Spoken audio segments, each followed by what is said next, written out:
Hey everyone, and welcome to another episode of BrobusCast. I'm your host, Brobuscus. With me today is Z-Dog. Yay, first recording since I'm 23. Let's go. Also, who the hell do you think I am? And we also have Richard. Go ahead and clean the earwax out of your ears. Our tale is a tale of masculinity. Well, you can tell where this podcast is leading. And we do have a special guest today. Everyone, please welcome Bang. How's it going? And brightest day and blackest night. It's me, Bang Jang. Happy to be here. Yeah. Happy to have you. Had a show for Kyle. Yes, thank you for coming. Of course. Any chance to talk about this momentous... Okay, ignore that. Momentous occasion. Momentous waiting period. Momentous episode. Momentous matchup. Momentous everything. Yeah. There you go. I love Kyle versus Simon, but obviously we'll get to that later. But yeah. If you don't know me, I don't know if I'm allowed to do this, but like I love comics. I love reading them. I love power scaling them, which may come as a shock to some because love should not be the right word to use. It should be hate. But I do love comics. I run my own versus vlogs. They're called Bang's Blogs. This May, I'm hoping to release Bill Overbeck versus Joel Miller versus Rick Grimes Battle Royale coming roughly in the next couple of days, I would say. So tune in for that. That should be very exciting. But that's enough about me. How you described your relationship with comics? I did the research for Ghost Rider for that episode. I feel that so hard. I did the research for Spawn, and I hated my life every second I had to read an issue. Yeah, comics are like... I think one thing I'll always like about them is, for most of the time, no matter what happens, there will always be something that you find that you're just like, wow, this is so specific, or this is such a great counter, or a great, like, or maybe not, or like a complete, like, detriment to what you're trying to argue. But there's always a lot to dig in with a comic match, and that's what I love about them. Yeah. No, that's fair. Mm-hmm. I mean, we're getting a little ahead of ourselves. So let's dial it back a little bit. Yes. We do have, of course. We do have a different episode to talk about. And y'all might want to strap yourselves in. So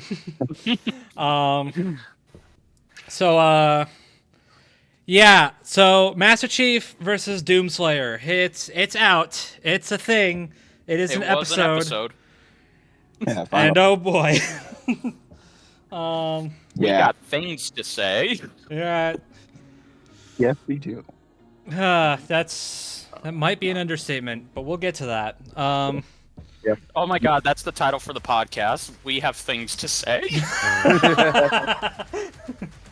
There you go.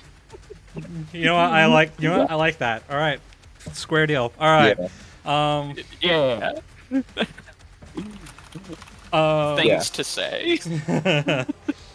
So okay, hold up. So, I mean, we all pretty much got. I think we all knew from like the day this was announced how this was going to go.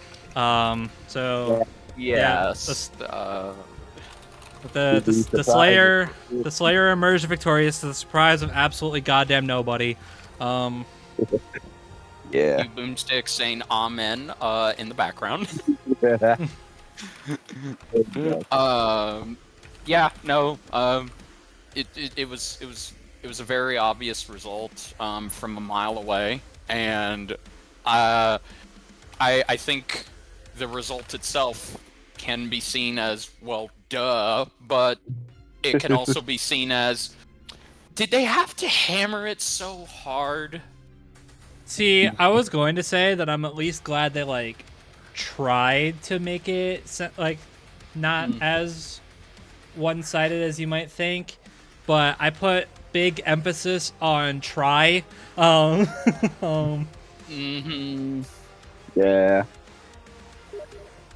Because I mean, like when Yeah. you like really get down to it, it's like it was still like just looking at the stats, right? It was like just physical stats. It was like 2 times stronger and 8 times faster. Like that's not absurdly bad. You know what I mean? Like Yeah. But then you. Sorry, I hope it's okay if I jump in for just a second. But then you go and you actually look more into it, and then you kind of see they got a little case of the low balls.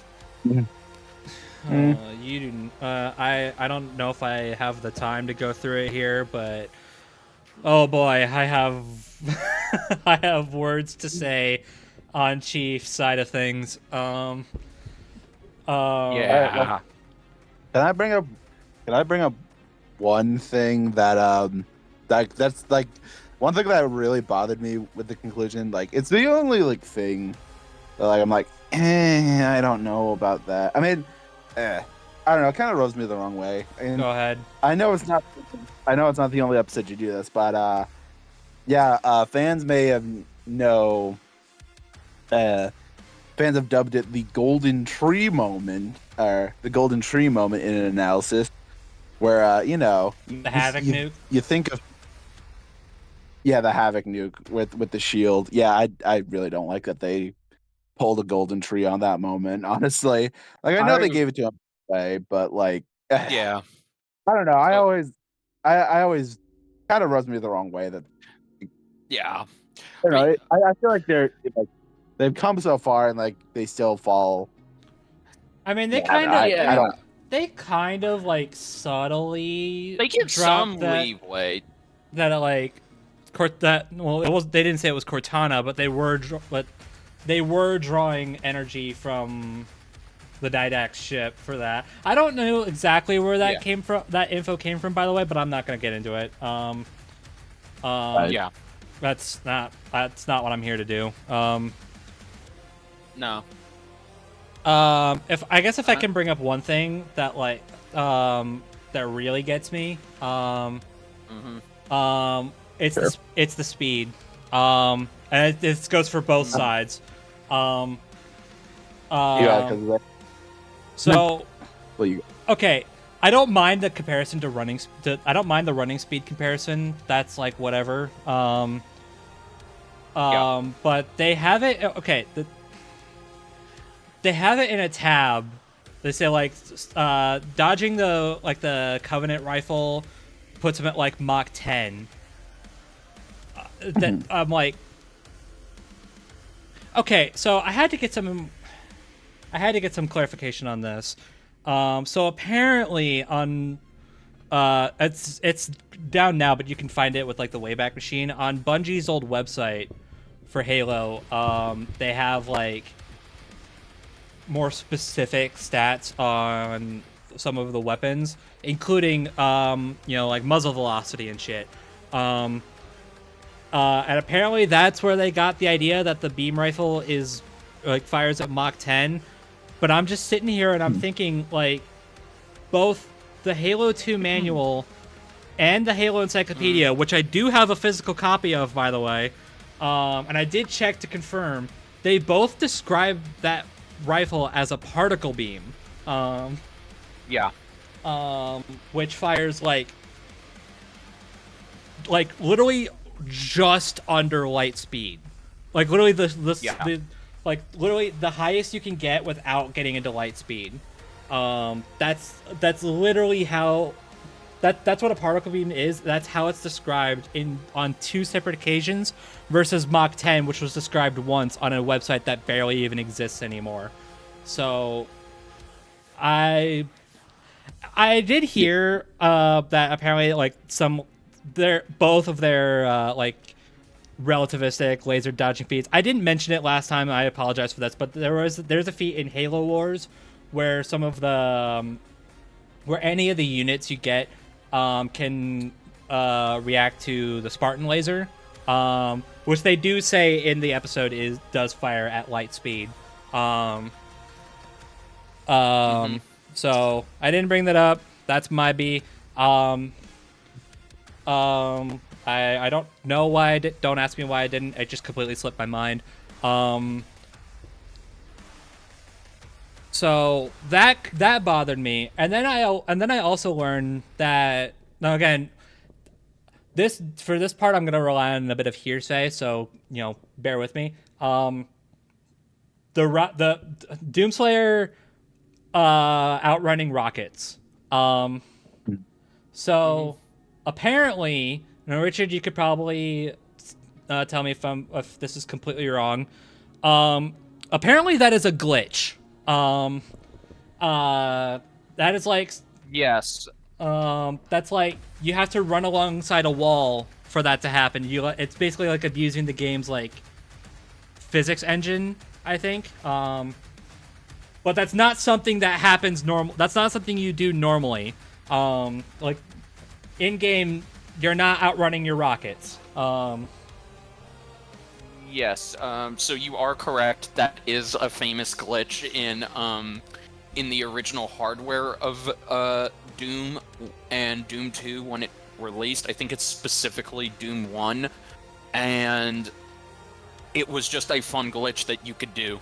And granted, using the Wayback Machine, if we go back to the first Death Battle, which it is obvious we've seen more than once, they mention it there. Now, they were using that as a way to calculate Doom Guy's speed because they didn't have a definitive way back then to properly see just how fast is he.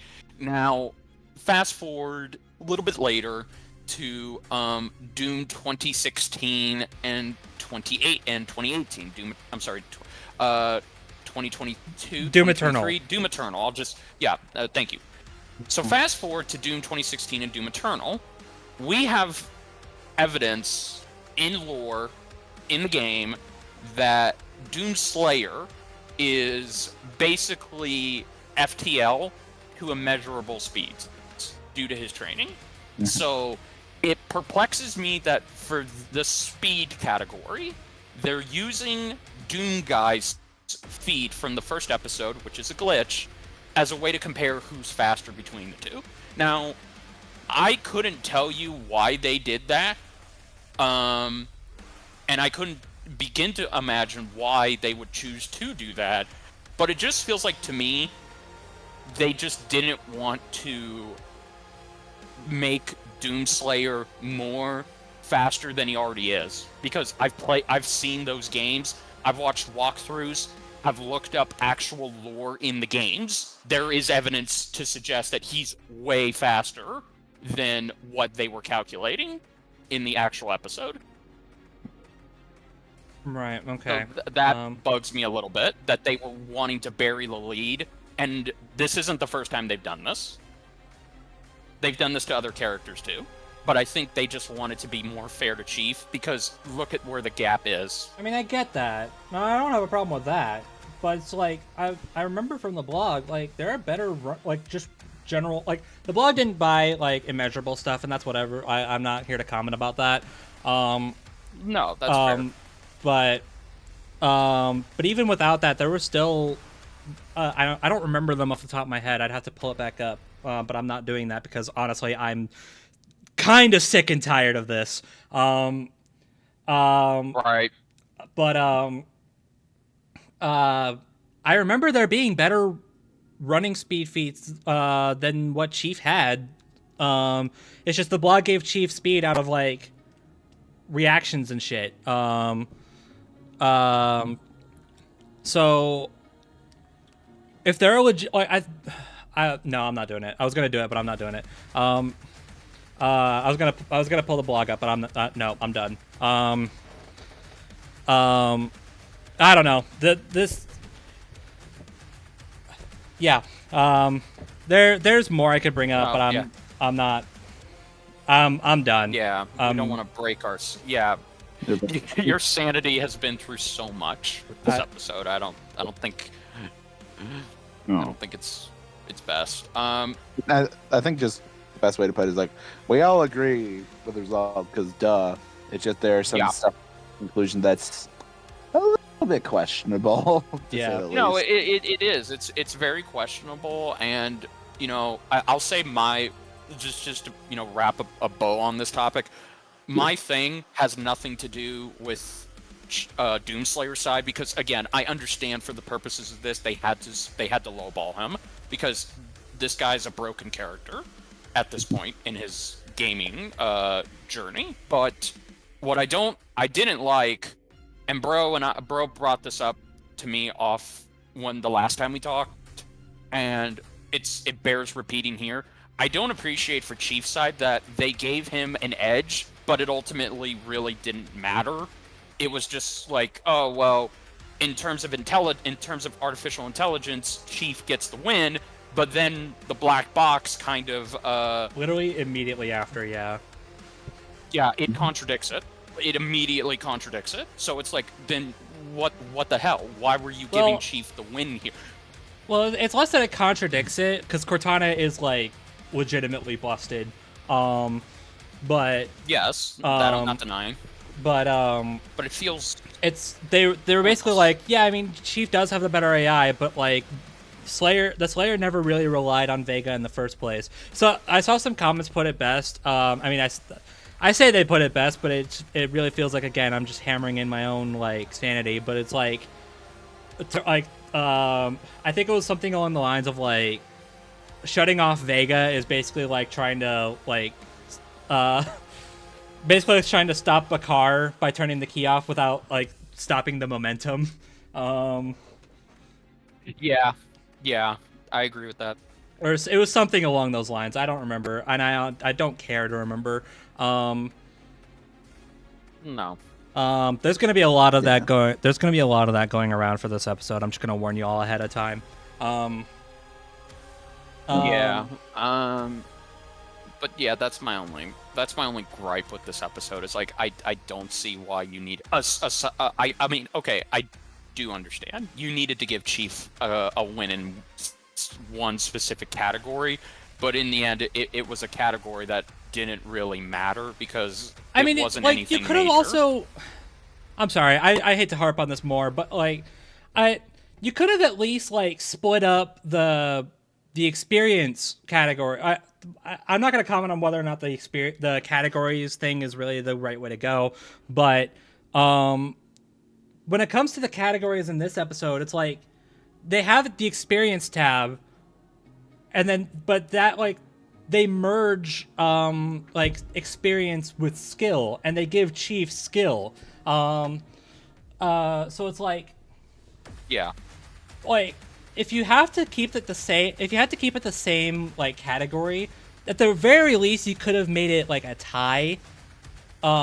Especially since they make a point to mention that it was a tough call to make on like who gets the advantage in this category. But it's like, okay, well, why not just make it a tie at that point, or hell, split it up. Have one category for skill and have another category for experience. I don't know.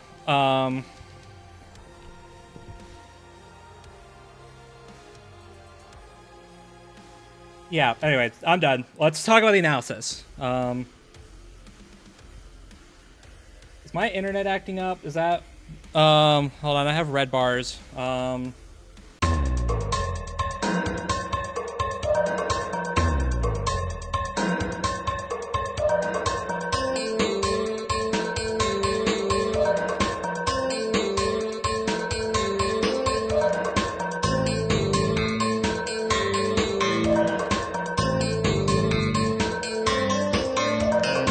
Okay, so on a positive note, I can at least say that the analyses were pretty damn good for the characters and didn't make me want to put my head in sand.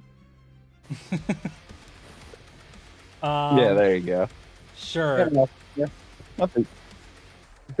I thought these were pretty good as well. So.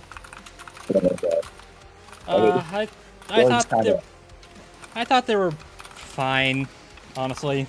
I mean, okay. Let me say this. Max understood the assignment. That's for sure. Absolutely. Yeah. Like I can't deny that.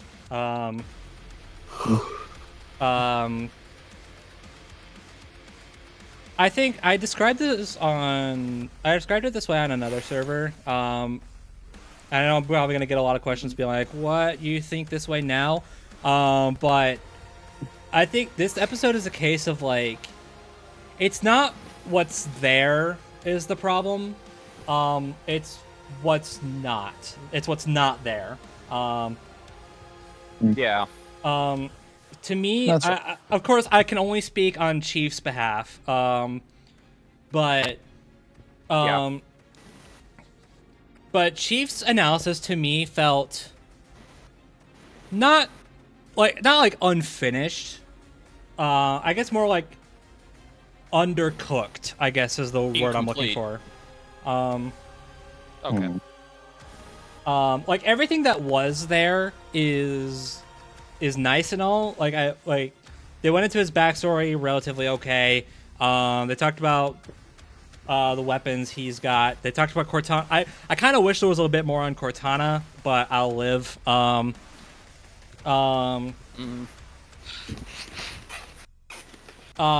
It just kind of feels odd to me. I guess the main things is like, it feels kind of odd to me that they go into like the Covenant weapons, the Banished weapons, the Forerunner weapons, and that's all nice and all, but who are the Covenant? What about who are the Banished? Yeah. Who are the Forerunners?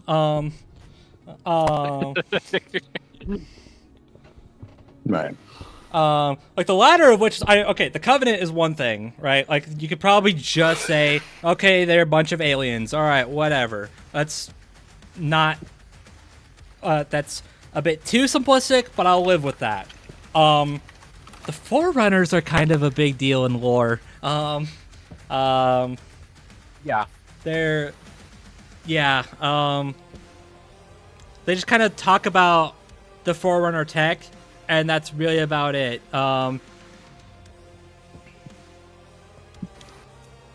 Also, okay, this might not be that big of a deal, but it's just kind of like, it's just kind of a thing for me. But I was willing to I can obviously let it slide for the first episode because that was season 1.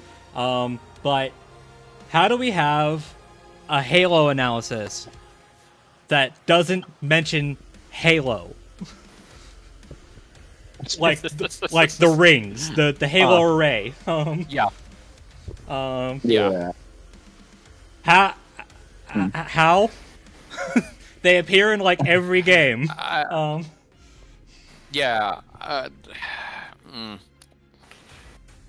kind of get what you mean. Like switch, like just real quick, switching over to Doomslayer. Like I appreciate that they talked about Doom Guy again, and they dived a little bit into him, but then that's it. And then they talked about Doomslayer, and it really feels like they just did the same thing with Chief. Like they just did a quick recap without diving too much into the lore.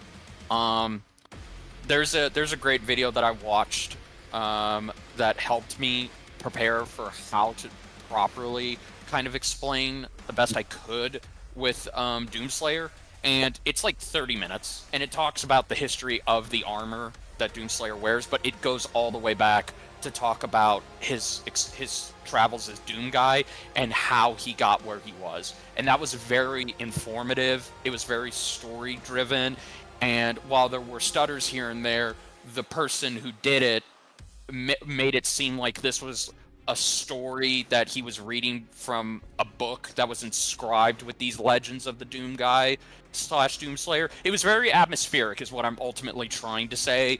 And then and then this, it's like, okay, it feels like we're just doing a best of compilation with Doomslayer. And I will say, no offense to Max, this has nothing to do with him, but I actually think the analyses for Master Chief versus Doom Guy is better than this episode, just in terms of what it talks about, because they start with the backstories first, then they get to the weapons section, but they do it in a way that it doesn't feel like they're juggling. It feels natural, and it just feels like, okay, it doesn't feel like they're having to just talk about so much. But with Modern Day Death Battle, it feels like, okay, yeah, you could have expanded a little bit more on the lore of each of the characters. Mm-hmm.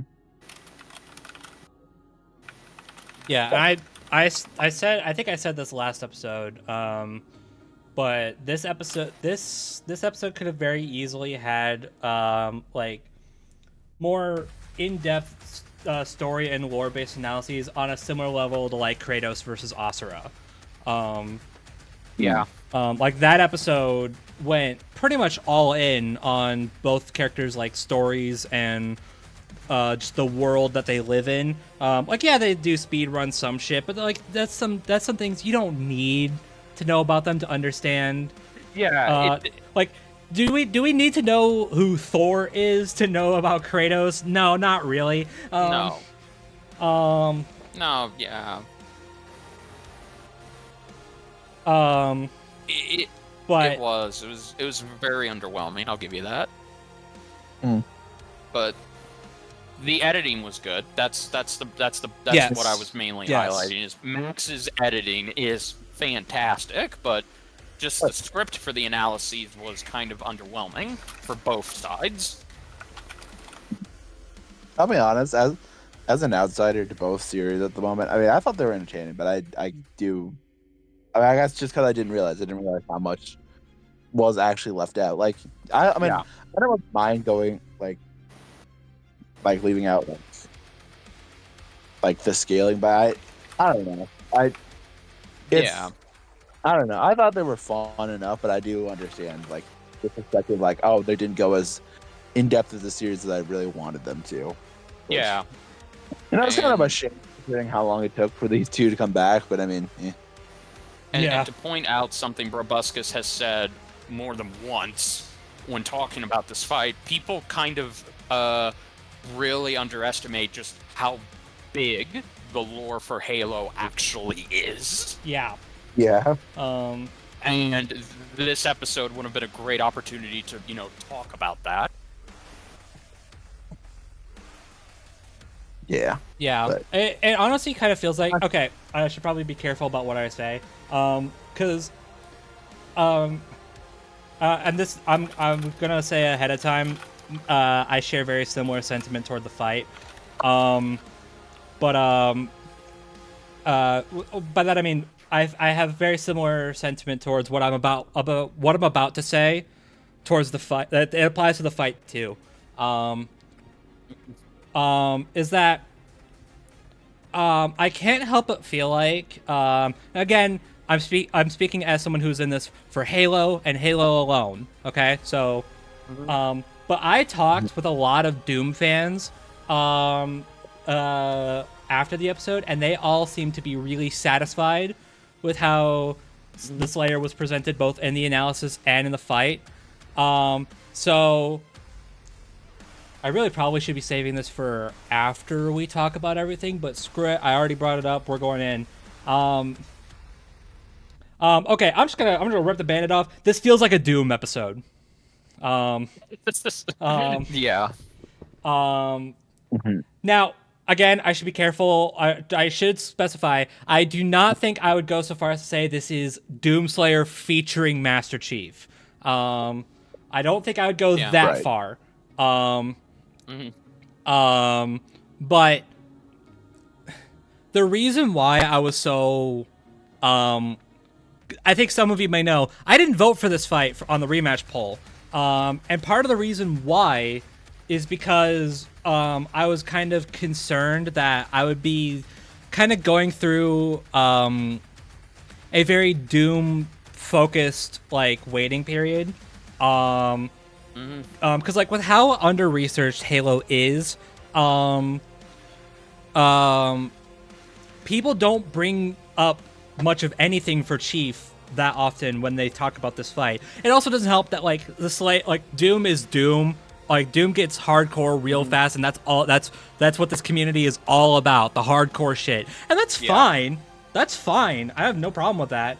But with how big Halo is, with how big yet under researched Halo is, it's like I was worried this would be Doom guy glazing and not really a lot of Chief glazing, if that makes sense. No, it does. I mean, and lo and behold, that's exactly what happened, both before the episode and after it. Okay, you can kind of see where I'm going here, right? Right. Yes. Okay. So, permission to tag in real quick as a Doom fan. Go ahead. I totally get where he's coming from because, and I can vouch for this. The way period for this episode was probably bad, like, and I mean that in the sense that it was 95%. It was about 95% doom glazing. He is not wrong, and the thing about it is that okay, everybody was expecting Death Battle to go all out, myself included. But where I stand on this is like, okay, I love Doomslayer. I do, but I also love Master Chief. And I wanted this fight. I voted for this fight because, as Brobuscus said, he didn't vote for this fight. I did. Out of our friend groups, I'm the one who voted for this fight because I wanted to see this fight. And I wanted it to pay respect to both characters. I was practically pitching my case and defending this fight when we talked about it not so long ago, last year. And now that it's actually here, I can say what Brobuscus and other Halo fans are saying isn't completely wrong.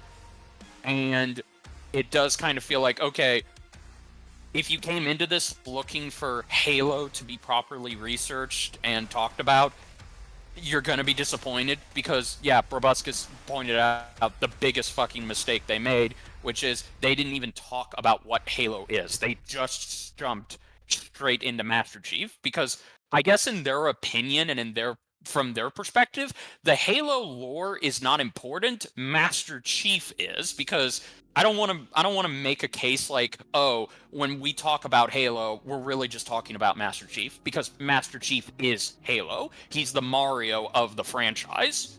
You don't talk about the you don't talk about the Koopa world or the Mushroom Kingdom when you talk about a Mario game, do you?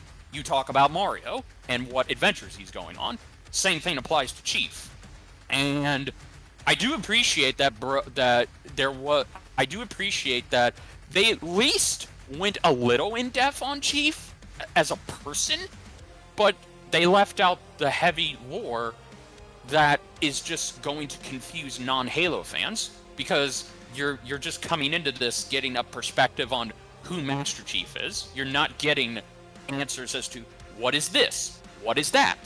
Why is that? Who is this? You just have to sit back and accept what you're watching. Like, if you want an introduction to the Halo series, then go play the Master Chief Collection. It does a better job of explaining what the world of Halo is, and then it gets to Master Chief.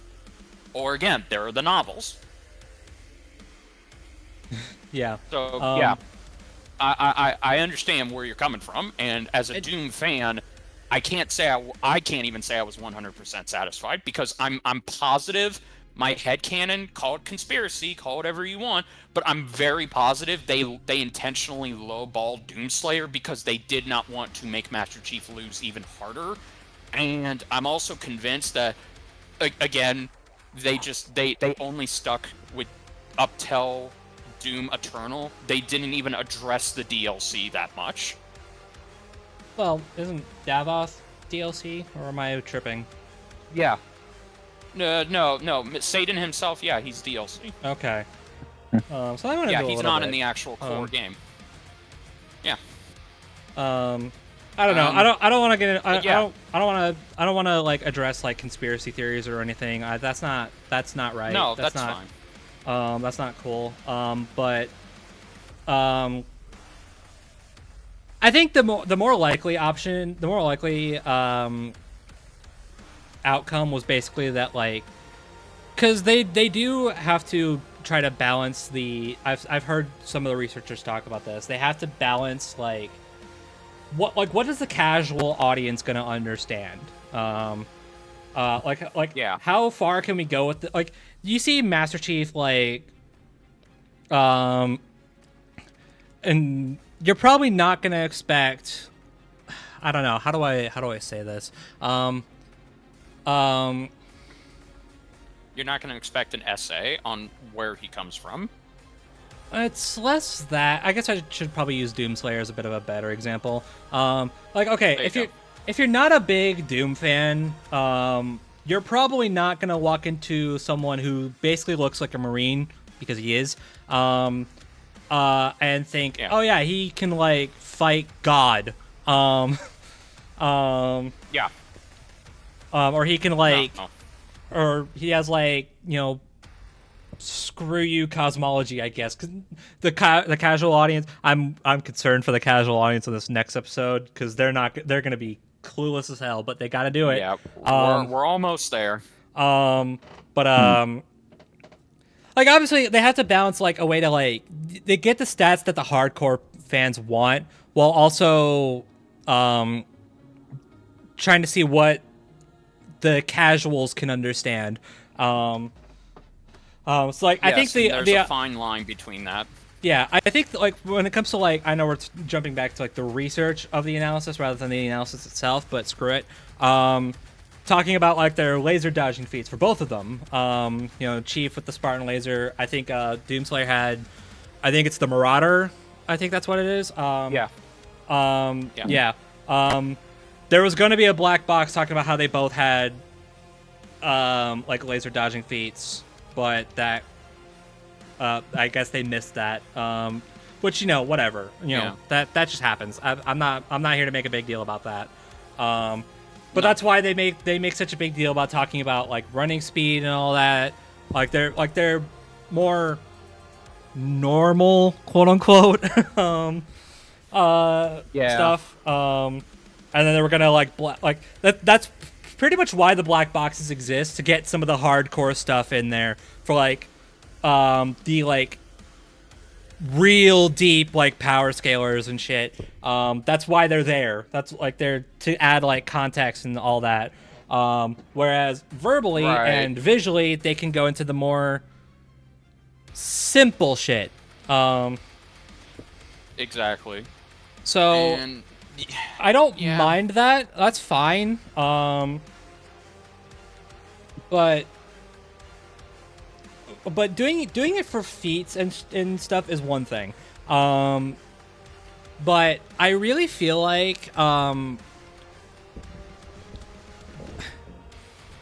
said, I just feel like there's just not enough here. There's so much not here that I just, and again, I want to clarify. I understand that they can't do everything. Okay, I'm not asking for much. Just like a few more, like, even if they have to cut out shit, that's fine. But just a few more mentions of like who the Covenant are. Why are they fighting the Covenant? Can anybody who doesn't know Halo watch this episode and be like, hey, why are they fighting the Covenant? I can tell you, but I'm not going to.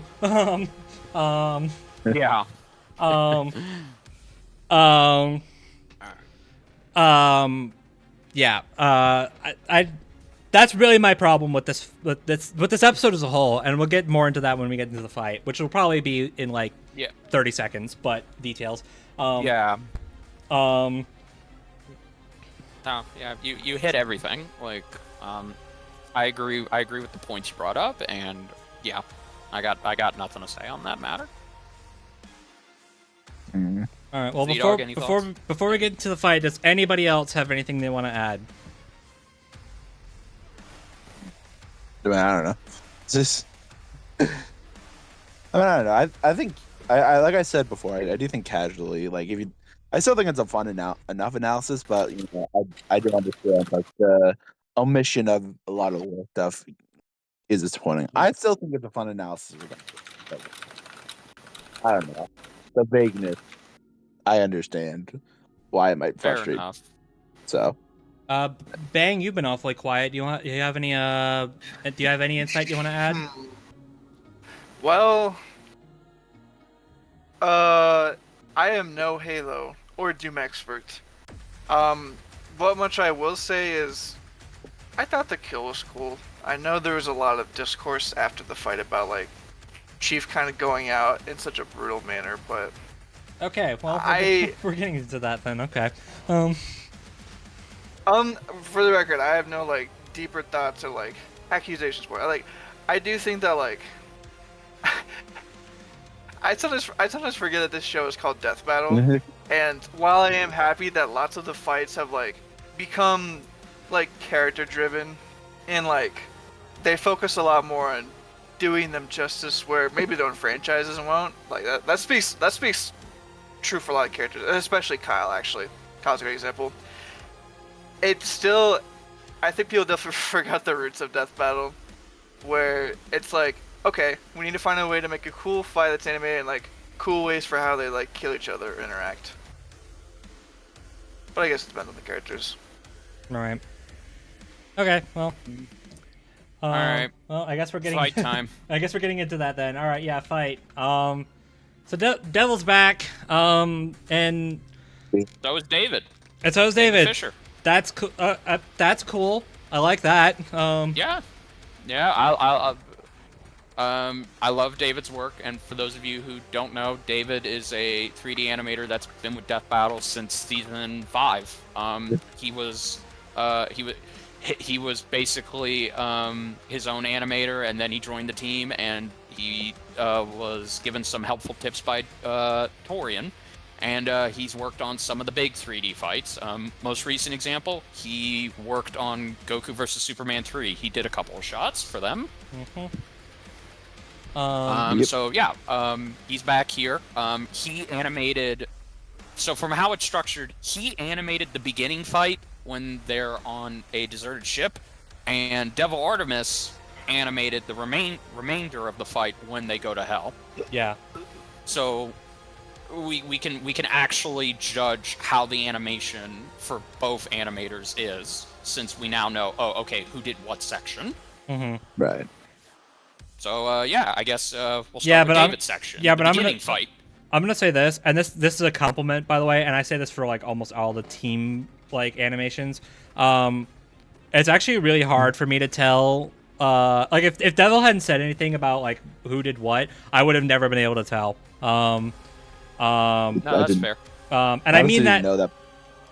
So, yeah, that's not, but wow. I mean that in a good way, because like it means that it means it's consistent. Yeah, no.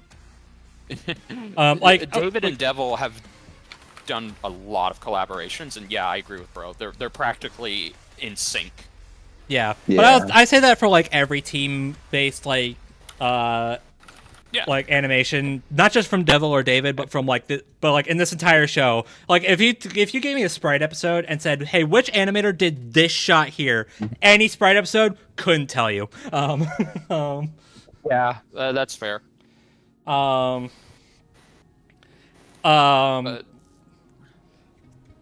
only exception is Among Us versus Fall Guys, because and I can only say that because when Cyan Imposter dies, there's a reference, and that had to be Larry who did that.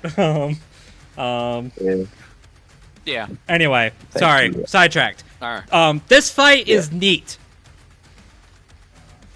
Yeah, Yes, that's really cool, honestly. It is. It is exactly okay.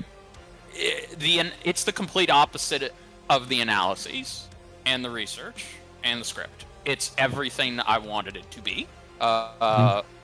It's pretty fucking cool. Yeah. Like this is one of those popcorn fights that you can just kick your feet back, grab a bowl, crack a beer, and just have a fucking good time. Exactly. Yeah. No, there's done here. So Like, I guess. Yeah. Go on. No, yeah, go ahead. I was gonna say just like, I don't know, just the amount of weapons they get to use is really nice. Yeah. All the variety of weapons. That was fun to see. Plus, in the beginning, the chainsaw fight, or the chainsaw versus Warthog? The brute shot. The bird shot. Yeah. Yeah. Okay, real Yeah, quick, because fun. I wanted to see everyone's reaction, and when I saw everyone's reaction to this, when I watched individual reaction videos, everyone pretty much popped off, Brobuscus included, and I believe Z-Dog, when Master Chief used the backwards momentum of the brute shot grenade launcher to launch himself into a Doomslayer to get him cool. off of him. Really That was cool. That is. I do I give very you credit. I do very much appreciate, like, even if it was pretty obvious that Chief was on a physical disadvantage, you could tell that he was still, like, well, for one, he was in control the entire fight. Like, yes, he was put on the back foot, but, yes, he's been put on the back foot, but he's still like, okay, this isn't working, so let's do something else. He's very adaptable. You get to see Chief's adaptability in this episode far better than you did in the previous episode a long time ago. I just found it definitely appreciated. Yeah. And that was like, just moments like that are just very good because it showed. Yeah, like Brobuscus immediately hit the nail on the head. It shows a contrast between the two. Doomslayer is the more physically dominating opponent, whereas Chief is the more tactical. He's basically a brute. Yeah, like literally, Chief is an outboxer, and Doomslayer is essentially a heavy boxer. Like, he's going in, like he's gonna trap Chief. He's gonna trap Chief in the corner, and Chief's gonna have to use creativity to get out of it. Yeah. But like, at no point throughout the entire fight is Chief like, oh shit. No. Like, I mean, okay, he has some moments of like surprise, like when like the Slayer like punches through the brute shot. Like, you could tell on Chief's face, like, oh, okay, I did not expect that. Or like when Slayer throws the rocket back at him. Like, there's moments of Chief of like brief surprise, which does leave him open, yes. But like, when Chief gets his bearing on the situation very quickly. He's not freaking out at any moment. Like, even when he's keeping cool. Yeah, even when he's about to die, he's still like, okay, like, I gotta react fast. It obviously wasn't enough, but he was still like, it didn't feel like at any point Chief had basically just like given up. And I know that's gonna become like a problem of other episodes. I can't name one off the top of my head, but like, you can like in other fights, and this is fine for those fights, by the way. I'm not trying to make it a complaint, but it's like, for other fights, you can tell when someone's like, they're put on the back foot, and you can they're feeling that effect. The characters themselves. I guess an example that comes to mind is Weiss versus Mitsuru. Yeah, like, the characters themselves feel like they're at a disadvantage. Chief doesn't. Like, you can tell he is. You can tell he is at a disadvantage because nothing he's doing is working. But instead of pointing that out, he's like, okay, well, this thing isn't working, so let's do this. I was like, okay, my assault rifle, it's not going through his suit. Okay, there's a brute shot right here. Let's try that. My brute shot is destroyed. Like, oh, he's too strong for me. Yeah, like this, my gun is destroyed. Okay, I'll just throw a forklift at him real quick and get this nearby rocket launcher Hi, over Isabella. here. Yeah, hi Isabel. Yeah. Okay. References are top notch. There's the Isabel thing. Yeah. Yep. We got first person shots from Exactly. both. That was cool. Mm-hmm. We got both of them doing poses from their cover arts. That was sick. I recognize that. I see you. I see you, Devil Artemis. I assume it's Devil Artemis. I see you with that Halo 2. I don't know whose idea it was. I'm blaming. I'm putting it on Devil. It was right. Whatever. I see you with the Halo 2 pose. Okay, I see you. I know what you're doing. I like it. Yeah. Yeah, the references galore. And then, okay, transitioning over to when they're in hell, because, again, David's section is really short, but it gets the job done. Mhm. Like, I appreciate that. And how it feels like Chief is now... Chief, like Brobuscus said, Chief, when they're on that ship, Chief is able to change strategies and still remain in control of the fight. But then when they go to hell, it's a completely different environment, and it transitions to a completely different fight. Yeah, no, the fight in hell is overall really sick. Like, Yeah. like especially like shout out to the scene where they're both fighting demons at the same time. Yeah, They team up. like Yes. not since Leon versus Frank, and Batman versus Black Panther have we had a moment where the characters stop fighting and they have to deal with what is currently around them in the environment. Yeah. We don't see that in Death Battles more recently, so I'm happy that we actually got a section where, okay, if they're gonna go to hell, wouldn't it make more sense if they were surrounded by demons that they had to take down? Oh, there you go. I probably would have liked it more. And it's not a team up. I probably would have go liked it a bit more if they were fighting each other while they were fighting those demons, but that probably would have been pretty. Because like Frank, Leon, and Bat Panther, they do that too. Like they're fighting each other while fighting the crowd of enemies around them. I kind of would have liked it if this episode did it too, but that probably would have been pretty hard, so I'll let it slide. It is still the best part of the episode, so... Yeah, and it's a great pause. Like, this is a great breathing moment for the characters.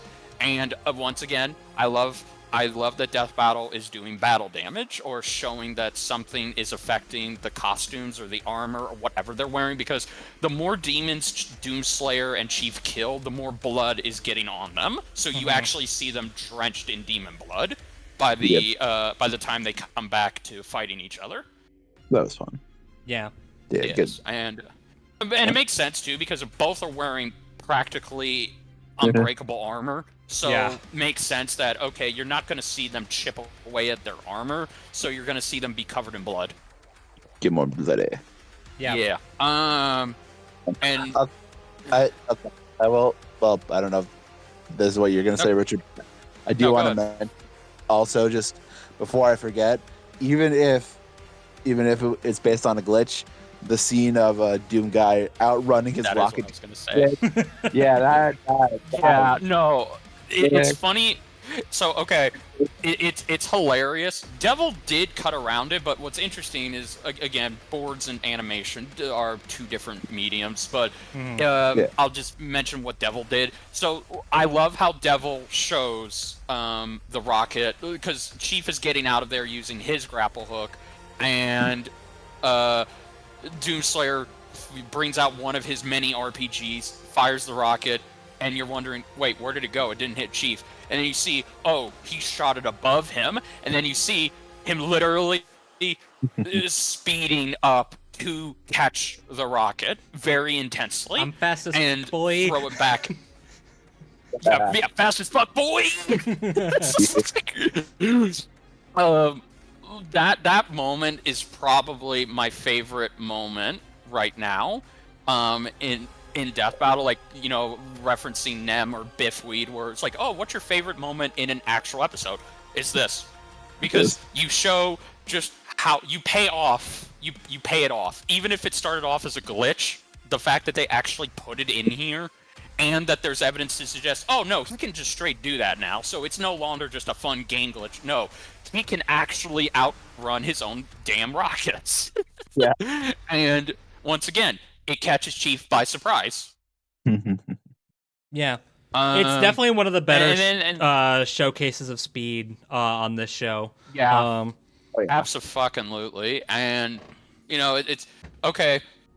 We kind of had this on our Death Battle Chief Slayer bingo card, but we, of course, they both bring out their iconic firepower weapons. You finally get to see the BFG fight the Spartan Laser. Once again, old Death Battle didn't have Chief bring it out at all, and they had Doom Guy bring out his BFG, but now you actually get to see the BFG 9000 fight the Spartan Laser, and it ends exactly how you thought it would. It like both are just so powerful that one is not bigger than the other in terms of firepower. Yep. Yeah. And then, Q iconic Halo 2 pose with him bringing out the 2 submachine guns, and then Doomslayer doing his best Scorpion impression. And okay, all right. The death. Yes, Bang brought it up earlier, but I guess now we got to talk about it. Okay, all right. Look. I'm gonna go ahead and apologize for bringing the positive mood down because from here on until we get because from here on until we get to the voice acting, this is about where my positive opinions on this episode stop. Okay. Go ahead. Rip it off. Well, okay. I'm actually gonna wait on the death a little bit. There's one thing I want to bring up. Sure. So we talked about the variety of weapons earlier, and I don't inherently disagree. It's just you might have noticed that aside from the brute shot and the energy sword, every single weapon that Chief uses is UNSC. Yep. Every single one. Not even a sticky grenade. Like we don't have again, the only ones that weren't. We have 2 Covenant weapons. That's it. Mm-hmm. Now obviously, okay, cool. We had to have the energy sword. Great. Brute shot, love that thing. Glad it's here. But everything else is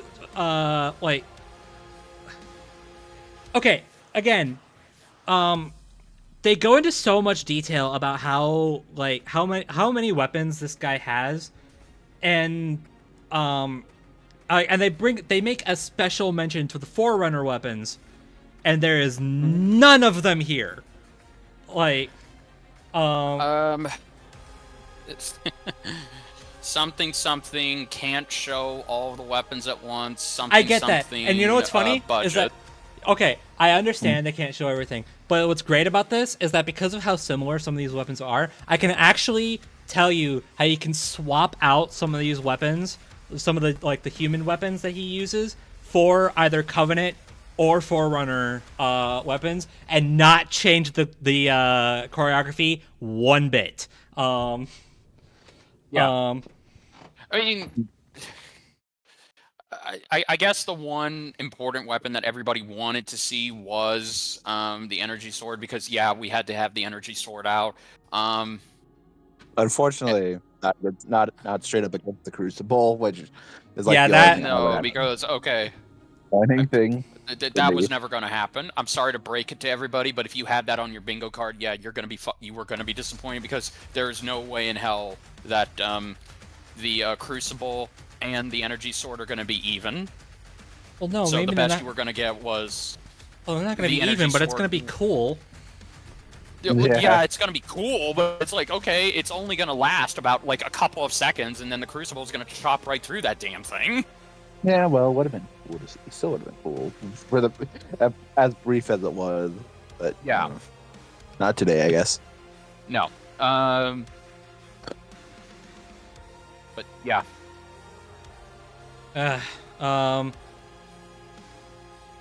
Come on, man, just rip it off. Nope. Still got one more thing. All right. Okay, so before I start, I'm going to talk about the invisibility part because we kind of breezed over it. Oh yeah, we did. Now I want to be clear. I understand. Slayer can see invisible enemies. Okay, I got that. All right, Yep. cool. Guess what? Don't care. I think it would have been sick to have to give Chief at least something to work with to make it so that he's not at a disadvantage for once in this entire fight. I think it would have been kind of cool if Chief was like beating down on Doomslayer a little bit while he was invisible, and then we cut to that point where Chief has his gun on the Slayer's head, and then he catches it. I think it would have been kind of neat if we had at least some showcase of Chief's like hand-to-hand skills, at least a little bit, before we get to the Slayer like spotting him and stopping him. And I know what some of you are going to be saying. And I'm going to say this right now. What I'm about to say is probably going to sound like a hot take, but bear with me. Because anytime I bring up people asking for more, I always say, okay, what are you willing to cut to get it? So I'm going to surprise the hell out of everybody when I say this. Even though I praised the hell out of it earlier, I would have cut out the demon part. And like I said, now I know it's going to sound surprising because I said earlier that it's the best part of the episode. But I am willing, but because like it's a breathing moment, and I understand that, and it's a great breathing moment, but I would have been okay to sacrifice that to give a moment for Chief to have an advantage in combat. Because like I know I commented about how like Chief was like he was quick on the draw, he was quick to adapt to a situation, but at no point did that skill work in his favor. So again, it brings up kind of what I was talking about earlier with the analysis, is that this feels like a Doom episode. Because Doom Guy is the one that's like, yes, Chief is working around his situation fine, but Doom Guy is the one that's actually like doing something successfully. Right. So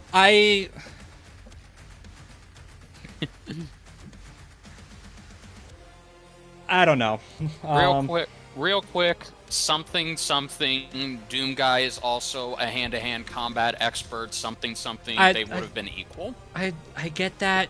It's the fight, dude. The fight is the fight. I know. The animation is just the animation. I would have been like, yeah. It's okay to like okay. Well, okay. Okay. Well, let me say this. I probably should have said this last episode when we were talking about skill, but the way I see it is that I'm not trying to argue that the Slayer isn't a skilled fighter, because he absolutely is.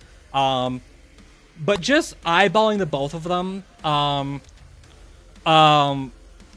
Chief is the one that uses tactics and skill pretty much all the time. The Slayer is, like I said earlier, he's basically a brute. Now again, yes, he is very skilled.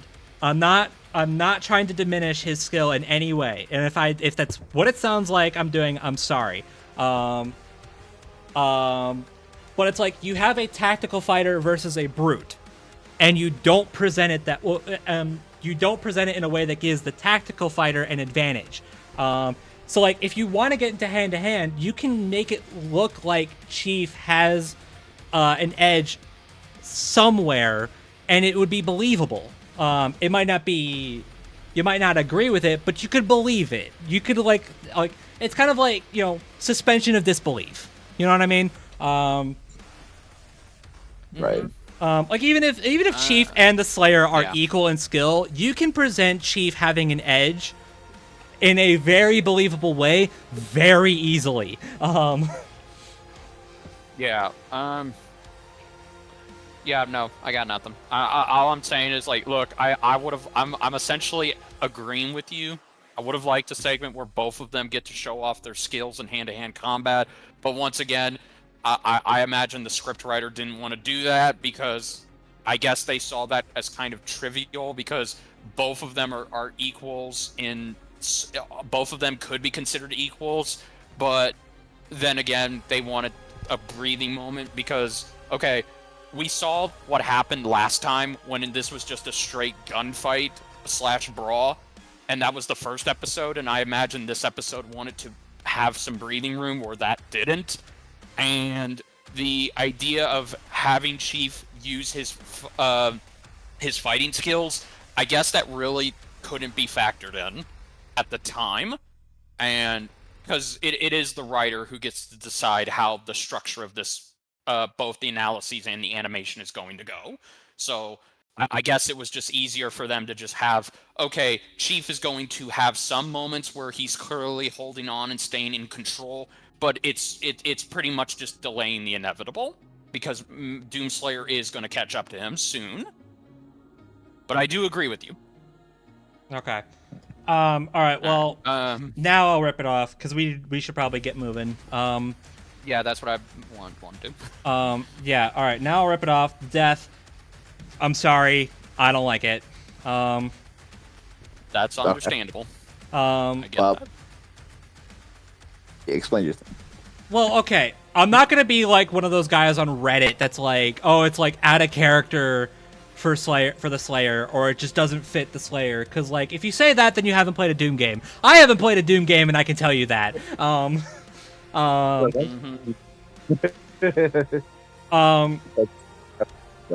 My thing is, I said this in the comment section on my reaction to this episode. The death, it fits Doom. It does not fit Halo. And that's my problem. And again, I know, someone's gonna hear that and they're like, "Oh, you're like, of course you're gonna comment on the Halo side again." That's what I'm here for. That's yeah. I can't help it. No, yeah. Like, okay. So okay, let me say this. And I'm gonna like bring up some experience I have actually like writing. I know it's gonna be like, oh, as a fellow death battle like fight writer myself. No, I'm not doing that. But I have written death battle fan scripts before, and my main thing when I get to like the deaths is find a way to balance it. You know, find something that, because I've seen so many people, especially after this episode, it's like the death should fit the winner, and I could not disagree with that more. I think the deaths need to balance it out. Like they need to have something like, I don't mind, you know, okay. Me personally, I probably would have just like, I know it probably would have been lame and we wouldn't have had the raw shot at the very end. I would have probably ended it at the neck snap. That's probably as far as I would have gone. I don't mind him losing his arms. That's fine. You know, get some brutality in there for Doom. Okay, cool, fine. I'll accept that. The neck snap, cool. By that point, Chief is already dead. So by that point, that's probably about as far as I'm willing to go. I think stabbing his already dead body with the crucible and blowing it up, I feel like that was a bit much. And then the visual of having Chief's head on his arm blade, I don't know. That rubs me the wrong way. I'm sorry. Also, I might be seeing things, but every time I watch this fight over, it feels like the head is sliding down the blade, and that does not make me feel better.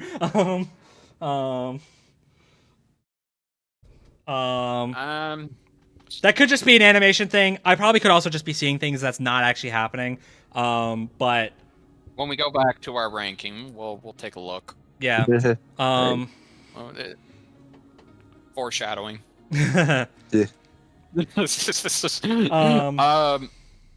Okay, just real quick. I'll stand next to you, but I ain't sitting down with you on this spot. I can understand where you're coming from. Like, yeah, it would have been nice to build it up just a little bit longer to have Chief go out in a blaze of glory, because okay, he literally does the Halo 2 pose, and then he gets again, Doomslayer does his Scorpion impression, says the line, chops his limbs off, snaps his neck, and then after that he goes for brutality. So is it in character for him to do this? Yes, absolutely. I've done the research. I know. I've argued with people who have said, "Well, I just watched this episode for the first time, and Doomslayer doesn't feel like the kind of character that would do this." Are you fucking blind? He literally killed his commanding officer for ordering him to shoot on a crowd of people, and he didn't do it in a love tap fashion. He literally brutalized the son of a bitch. Yes, he is going to brutalize Master Chief. Like, I'm sorry, that was just going to happen. Now, on that note, I will say I agree with Brobuscus. Again, you know, I've worked on fights myself, not death battle fights, but I've written fan fiction that has a fight. I love build-up. I watched shows where if you're going to have an epic one-on-one, mano-a-mano fight, it needs to have build-up. It needs to have tension. Was there tension there? Yes. But it just came out of nowhere. And I feel like at that point, it was in service to Doomslayer, because you need to show that this is a Doom victory. It's not a Master Chief victory, it's a Doom victory. And unfortunately, that meant that, yeah, Master Chief was just going to die in a Doom-like, brutal fashion. I have no problem with it, like, conceptually, but I would have preferred if you at least gave Chief a little bit more to do before he was going to die, because at least then he went out the way you want him to. My man's That's literally just me. My man's literally got into the Halo 2 pose, ready to get back into the fight, and then died. Yeah, no, like, look, I capped off. I popped off with that fucking shot. Like, I'm not gonna lie. That's one of my favorite end shots of the fucking year. Like, this is Thor. This is Thor from Thor versus Vegeta levels of fucking epicness, where he raises his fucking hammer in victory, screams out into the wilderness, and then you see him literally bring lightning down as it begins to rain on what I would assume is Vegeta's freshly cooked, well-done corpse over there. It's epic. It's cool. I like it. But I do agree. Sometimes, look, you don't gotta please me too much. Please me a little, and I'll like you. Go overboard, and I'll feel like it was good. It was great, but kind of feels like you were just doing it just, for my enjoyment and not your own enjoyment. If that makes any sense. Yeah. That's as subtle as I can get with that, without us getting potentially demonetized. So you're welcome. Okay. Mm. All right, Z-Dog, you've been quiet. You haven't had a chance to say anything. Tag in. Yeah, I'll be honest. I am more on the side that I actually really like. I understand the complaint of like not it being more focused on Doom. Honestly, I don't know. Like, in my opinion, like I haven't played the Doom games, but I do agree it would have been a little weird to not have it end in a more gory way. I don't know. I could again. This could just be my outsider thing, but I think the death was done like perfectly, like for like in the fight, and the ending shot was just chef's kiss. That was like really cool. That was cool. I don't know, All right, I won't take that away from you guys. Yeah, no, it's like, look, I want that. If I were to get that as a poster, I will hang that in my fucking apartment, and it will stand there unapologetically. Yeah. I don't know. I'm more on the side that like have no problems with it, but like I get why. Although I don't know. I guess then like you said like are like bouncing like the like having the death fit with both. In this case, I feel like it was really hard to do. So I think that's just I mean, with a few ups. I honestly look. I don't want to get into what would we have done, or in this case, what would Brobuscus and I would have done. But I will say this is like, look, I can understand they did. They're like how. There's the question of, okay, what do you do? How do you make it feel like it's respectful to Master Chief? What do you do? Because then the only other explanation that I can give is, okay, fuck it, let's just have it end with both of them using the BFG and the Spartan laser. You take away the Crucible scene, even though, yes, that's going to be a sacrifice, but you know what, seeing where it ultimately led, I think you can agree that maybe this is better. Both of them literally fire their weapons, and the debris clears. Doom Guy walks up. He sees Master Chief's helmet is on the ground. He raises it up in victory. Demons show up. So the implication is, while yes, both of their weapons were both of their weapons were destructive, unfortunately, because of Doomslayer's more raw power with the BFG 9000, the Spartan Laser couldn't compete. There you go. That's the best I can do for you. Yeah. Well, okay. Anyway, we should probably speed run the rest of this shit. Yeah, so, let's wrap it up. So voice acting, Philip Sacramento, Master Chief. He was really damn good. That was good enough. That's the only thing. I like the 2 lines he got were like really good. I just wish I hear more of it. Honestly, that's my only. Yeah, I mean, Chief's too. not. Chief's not really much of a talker, so I don't mind him having very few lines. Yeah, I don't know. Maybe also, they got the finishing this. Maybe a little bit more banter between him and Cortana would have been neat, but we'll get to her in a second. But that's that's really it. I think they handled the dialogue for Chief just fine. Also, yes, we do get to finish the fight. That's nice. Yeah, Philip is good. Love him. Got no problems with his with his Master Chief performance. He wasn't who I called to pick, but we're getting to that. No, that was Gianni Machagrano, who is in this fight, but he's his Doomslayer. Yes. Yeah, no, that's what I meant. It's like I said I was predicting Gianni would voice Master Chief because he's voiced Master Chief and he does a damn perfect impression.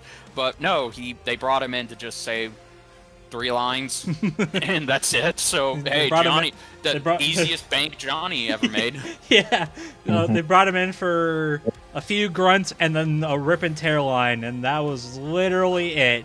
That was the easiest paycheck of his life. I say that he sounded fine. I have no problem with him. Yeah, no, he's good. He does a good job. Yeah, no, I guess if it was just me, I would have wanted him to voice both Doomslayer and Master Chief. Just let this man get a win by killing himself, I guess, instead of just having it, as Brobuscus called it, a remake of Shao Kahn versus Akuma. He's got 3. Damn, Philip Sacramento will never beat Gianni. He's got 3 wins without needing to kill himself. Okay, he's good. I know. All right. Kira Buckland, Cortana. She is amazing. Yeah. She's fantastic. And not gonna lie, as far as dialogue goes, Cortana is MVP. Yep. Literally my favorite line from her is, "Who brings a chainsaw to a gunfight?" This man. Yep. Yeah, they definitely nailed no, Cortana's more sarcastic nature. And even though she has like 1 line against Chief, it was a good line. So I will take it. And then Yang Ye as a Vega. So from what Doom fans have told me, alright. well, from what Doom fans have told me, he sounds like he basically sounds exactly like whoever the voice actor is for Vega. Like he sounds like dead on. I think some people were like, they didn't. And you're right, they didn't. They got the best possible alternative. Yeah. Yeah, no, sounds good. Well rounded. Yeah, it is kind of amazing to me they went like all in. Like I mean, Philip and Gianni are one thing, but like for some of the extra voices they typically do, they typically go for some of their more in-house people. This time though, they're like, no, we gotta get freaking Kira Buckland and Yang Ye, two of like some of the bigger names in the voice acting community. At least more recently, anyway. Yep. Yeah. Gotta get the. Gotta go extra for the one we voted in. So. I guess, yeah, that's exactly. true. There you go. Speaking of going extra. Wait, real quick. I want to make the joke. Also, we not only got the Shao Kahn Akuma rematch, but we got the JoJo Part 6 rematch. What do you know? That's true. Yeah. This truly is the rematch episode. Yeah. All right. Yeah. Halo to Hell. So remember what I kept saying about this episode feeling like a Doom episode, and not being super satisfying as a Halo fan? This soundtrack is literally the only part of the episode that is basically perfect in that regard. Yeah, it covers both Doom and Halo perfectly. Yep. I really like how it sounds, especially at the return of the surprise return of the fan choir. The fan choirs. Well, I mean, it makes sense they had to get the fan choir for this because for the Halo section, you kind of need you need a choir. Yep, and I think it nailed it pretty well in that respect. So now we don't know if they haven't exactly put out who returned, but we'll just assume almost everyone returned. Yeah, one day we'll find out. Red Runner, Raptor. Red Runner, Raptor, if you're watching this, let us know if you got to come back. Yeah. And also, on the Doom side, we actually got freaking someone who worked on the Doom 2016 soundtrack. Yeah, that's cool. Pulling out those connections, like, no fucking problem. Yep. David up, Levy, if you're wondering. Yeah. I mean, it actually, in a sense, does also kind of fit for Halo as well, because David actually composed the soundtrack for. David composed a lot of the soundtrack for Red vs. Blue. There you go. Yeah, what? So damn. There you go. Like I think a lot of the I think it was like seasons 11 through 13. I think were like the big ones he worked on. Yeah. All right. Yeah. So overall, very good track. Yeah, that was Chief versus Doomslayer. Yeah. Yep. An episode I honestly feel kind of conflicted on. I'm not gonna lie to you. I mean, just talking about it got a little tiring. I mean, I like it. I can't. Okay, this is not an awful episode by any stretch of the imagination. I want to say that right now. And like most of my problems with this episode are not really. I'm not trying to put the fault on anybody. Like I'm not trying to be like, oh, this like the reasons I don't like this episode are this person's fault. No, that's not what I'm trying to do. Really, at the end of the day, it was just everybody who worked on it had a different vision for this fight than I did, and what we got just it's enjoyable. I don't regret watching it. But I can't help but feel a little unsatisfied by the final product.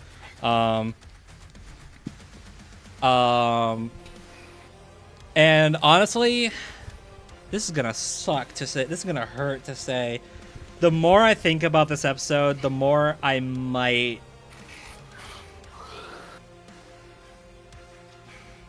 I don't know. Yeah. I don't know if I should say it because I'm not. This is gonna sound. You know what? Screw it. Just say it. This might be my This might be my least favorite episode of the year. Okay.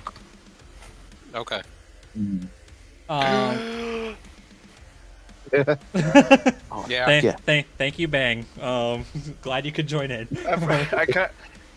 I forgot what episodes we had this year, and I was like, I'm like, oh, okay. I don't know if I go as far as to say this is like my least favorite episode of this like independent era, but I don't know. Like I had this one like, even though I did have some problems with it even when I first watched it, but I still put it like relatively high. At first, like I still kind of viewed it in high regard. And I still do. I still view this episode in a more positive light than a negative one.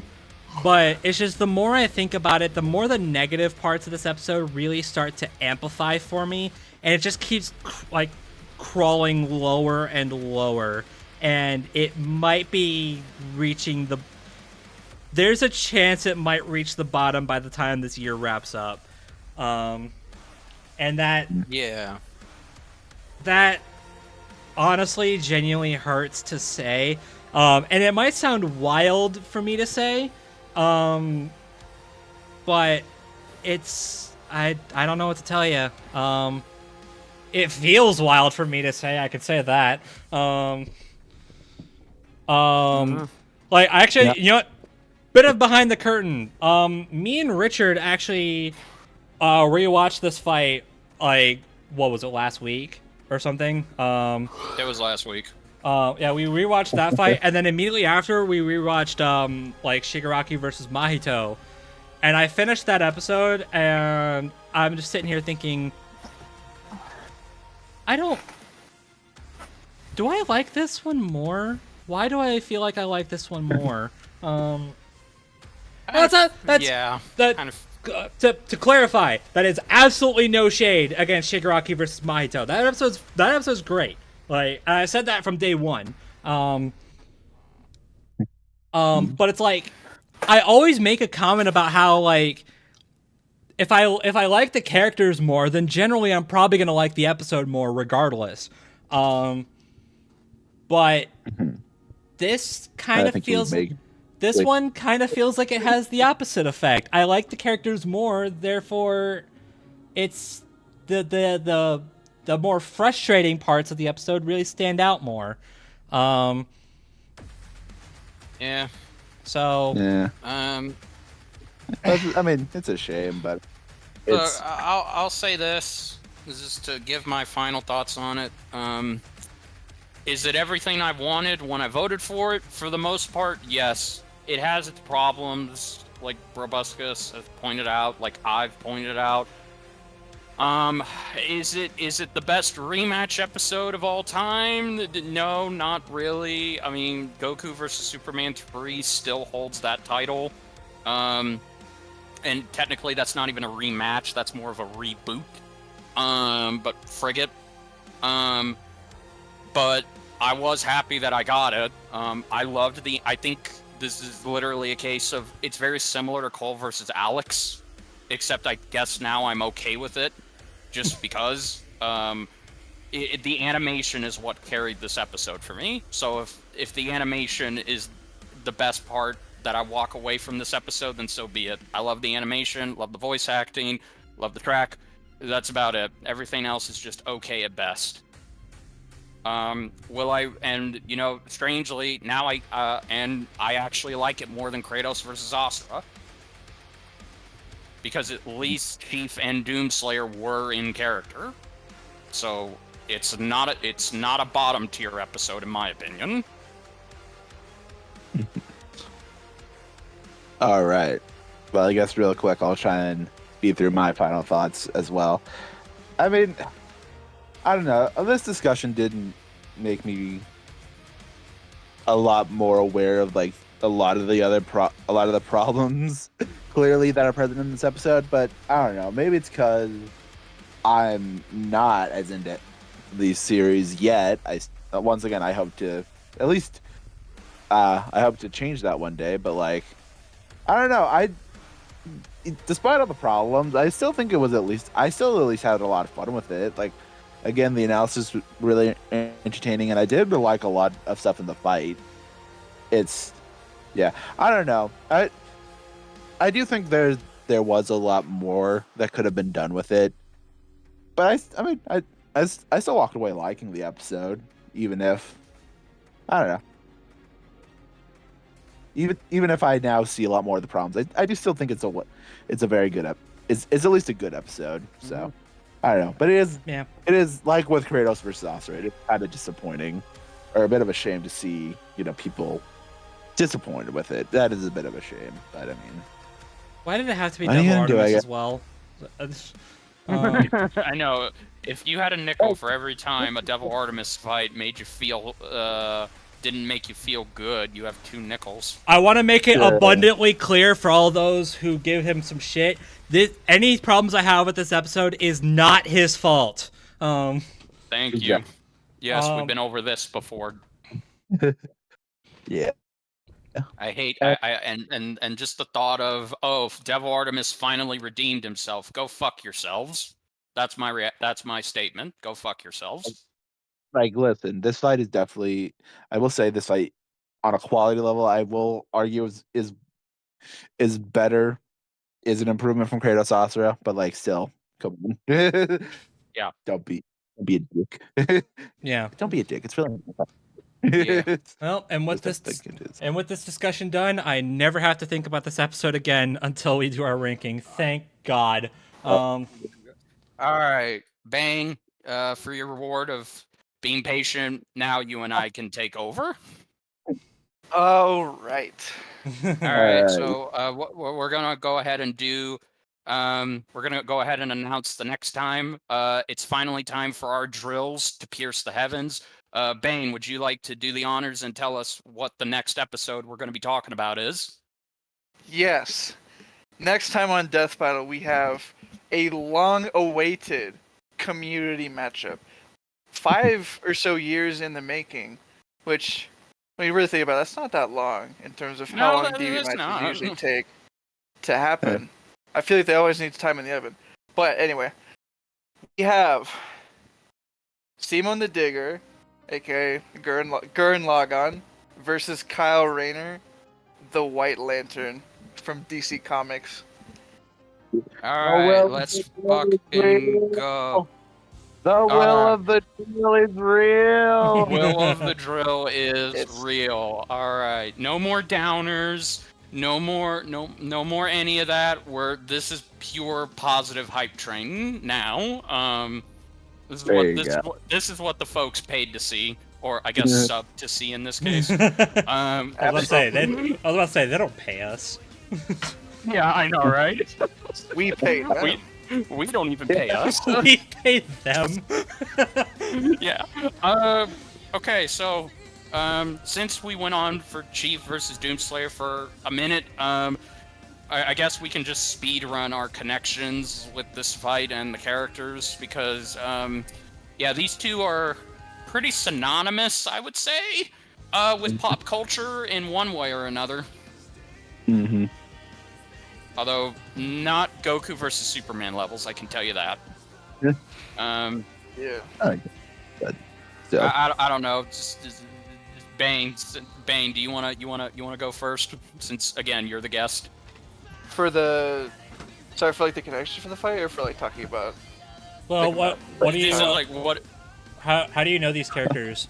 Are you a big fan? That. You big fan? Yeah. Huge fan. Massive fan.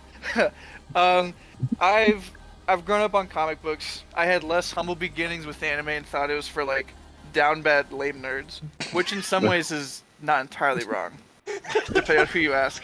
However, I came around to it eventually, and what really got me into this match was a Discord death battle, which, for those who don't know, that's just every 3 days, the official Death Battle Discord, they do 3 or so matches as like discuss them as like a community-wide thing. Like, these are the matches we're going to talk about today.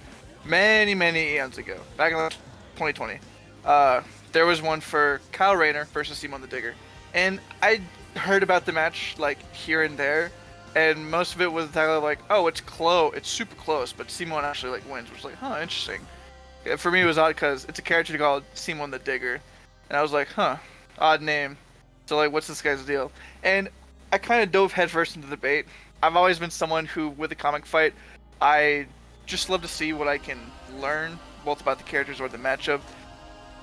And from that first DDB, a lot of it was very eye-opening for me. Like, Kyle was the White Lantern. This is what the White Lantern could do. There was all these unique new powers that came with him. He was always a blind spot for me because, unfortunately, he does not have the most exposure. Because Hal's the main Lantern, John was in Unlimited, Guy Gardner's been in his fair share of media as well, and it's fairly popular. Kyle's unfortunately never had too much limelight, so it definitely felt like a left field match. But out of the prospect of like, at the time, I was like, let's see if we can argue for Kyle, just as like a test to myself, because I definitely knew less than I do now in terms of how to debate comics. But it went really well, and I had fun talking about Kyle, and I was like, huh, this match is kind of growing on me. And as time went on, and I got more involved in the match, I think I just had a blast, because I felt like I had been approaching matches wrong for so long, and approached it on based on the merits of like, does my favorite character win? And I think that was a bit silly. So I just decided to do the old-fashioned method and just learn about them. I read Kyle's comics, so like Green Lantern Volume 3, his time as Ion, Simon the Justice League in the 2000 run, and then eventually that also brought me to watch Gurren Lagann, because by that time I had gotten into anime finally, and I loved it. Gurren Lagann's a brilliant anime. It's really fun. A lot of people accuse it of being like all hype and fluffy words, but no like substance, which is just flat out wrong. I think it takes that and spins it on its head in like a very unique and fun way, and I love it. I love these guys, and I left for 2 years on a Mormon mission, so I hadn't really I missed a lot on the match, but a lot of cool stuff happened. There was an original G1 blog for it. Will of the Drill, the commission Brandon Yates track, took off like a rocket, and as far as debate and everything went, a lot of things changed in, I would say, the debate.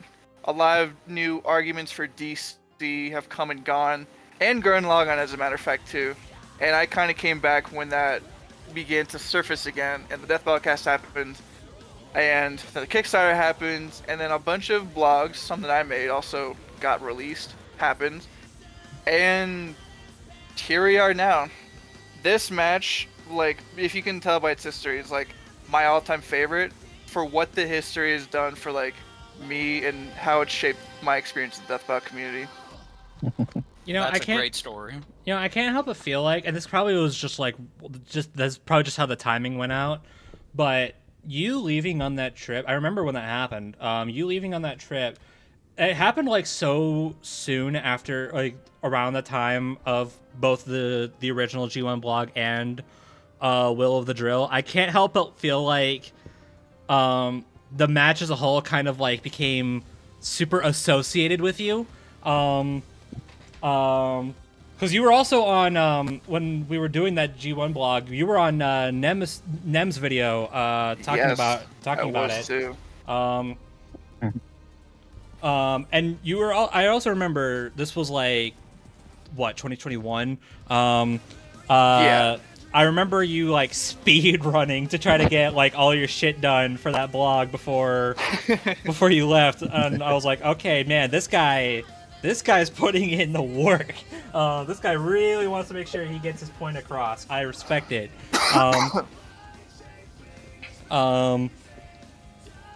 So I just can't I can't help but feel like a lot of that timing, the match just kind of became associated with you. Like anytime someone brought this match up, it's like, yep, this is the bang match. Yeah. I'm curious if you feel at all like, if you feel that at all, or is it just kind of like fun coincidence, I guess. Well, that's a good question. I do think, obviously, no one person, I guess, is responsible for a match's conception, Sure. or like no one person is responsible for it becoming an episode. I'd say like I do think I'm not gonna pretend I haven't done a lot for this match, and like I was on the BTS for the Will of the Drill, I was on the blog, the video, and I am on the G1 blog right now, and I'm still happy with like I'm still happy and even honored that people want to associate the match with me, because I always saw it as like, I love this match and here's what it means to me. Not really that like I embody this match, but like Yeah. This match embodies like what I like about the community. But people say like, yeah, like bang, you just much fun. Like, and if I really have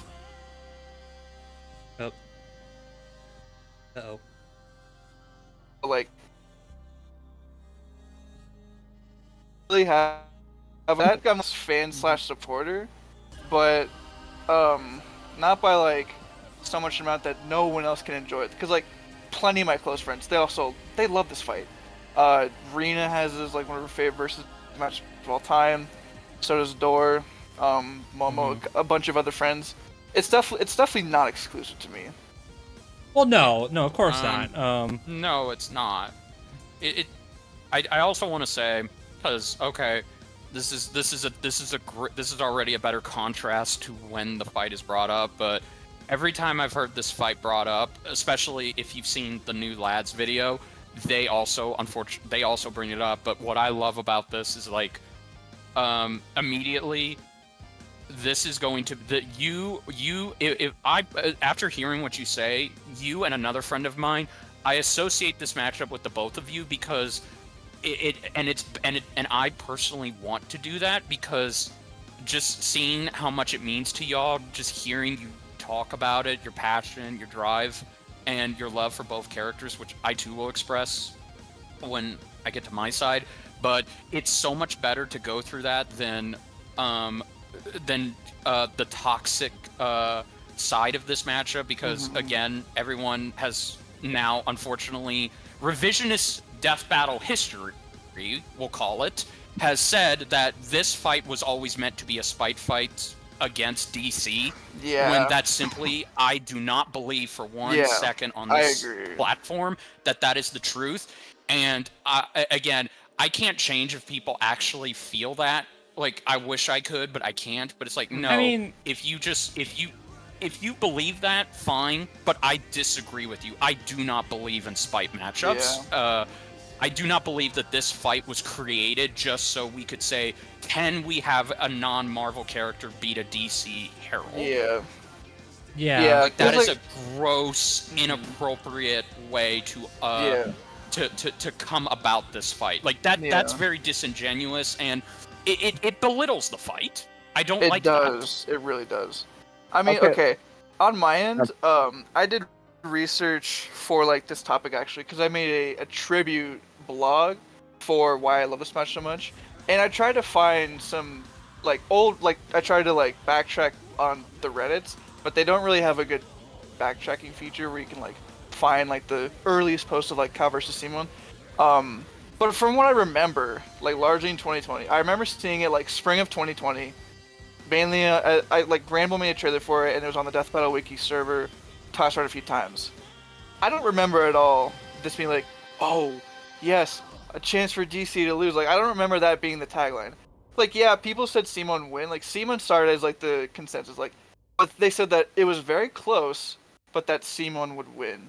Which, like, I think that's giving better flowers than what most people would say about the match now. Yes. Because there's so many shades of it. There's people that think, Yes. oh, this is a spite match for Kyle, and not only that, but people want to see Kyle get stomped outright because of like the Gurren Lagann upgrades. And then you have people that are like, Kyle needs to win to like knock down these haters, these guys that are trying to repress DC fans that didn't do anything to them.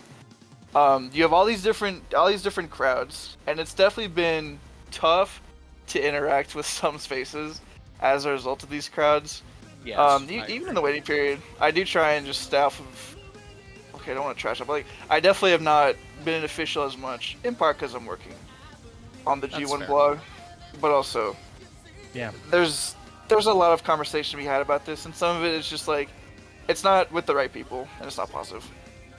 I agree. No, I feel bro. that there's an upcoming fight. I'm not gonna say which one it is, but there's an upcoming fight where I feel the exact same way. So don't worry, I feel ya. Yeah. Bro, Z-Dog, do y'all want to go next? I want to go last. That's okay. Okay, well, real quick, I do want to give my 2 cents on the whole like this being a spite fight thing. Like, listen, No, go ahead. I'm sure. Like, listen, there is definitely a subset of the community, I'm sure, that still views this as like, oh, like we want a DC Herald to lose. But like, I don't know, saying that is the entire like reason like why it's popular. I don't like that. Like, you can say this for a lot of spy fights, but like, I don't know, like freaking, like, sure, I'm not gonna deny that there's probably still some people who do still think that, but like, again, like, it starting out, like, it wasn't seen as that, and like, even after a while, like, even after like people thought that, like, I know there was a lot of people that said, this would actually just be really cool in general. So like, man, yeah, I don't know. I just like people, like, this goes like with a lot of spite fights, but I really don't like people saying that, like, oh, Yeah. people just want this. Like, as someone whose most wanted is Luigi Pac-Man, I don't like that argument in general. Yeah, it's no. And, Wait, really? Wait, I'm curious about that. Wait, do people think that's a spite fight, Luigi Pac-Man? apparently. there's been a lot. There's been a lot of people saying that, like, people only want to see it for Luigi to win. Yeah. Which I am sorry in advance, by the way, that I had to bring up revisionist history on this fight. I mean, but no, you are that's totally okay. I do That's- like discussing them in the sense of like they're very interesting topics because everyone has like they have different thoughts on them.